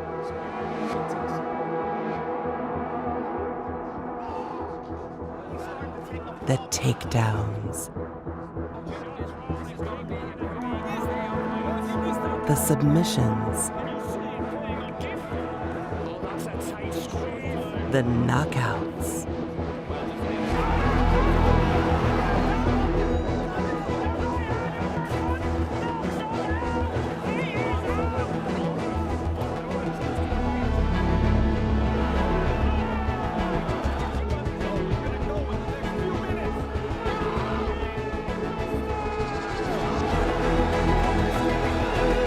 Gods and inner demons dance together, all for greatness.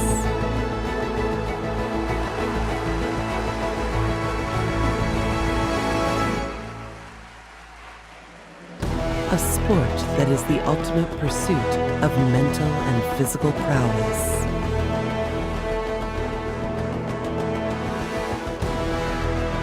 It is the tears in victories and the pain in losses that lead us to the edge of our emotions. A heroic transcendence. The grasp of this immersive experience exceeds all nerves. A captivating story that resembles a vision. To celebrate the true spirit of sport in its full glory. A heart that is of fighters, coaches, spectators, organizers, sponsors, partners. A sport that is the embodiment of your true self. And this is Brave Combat Federation.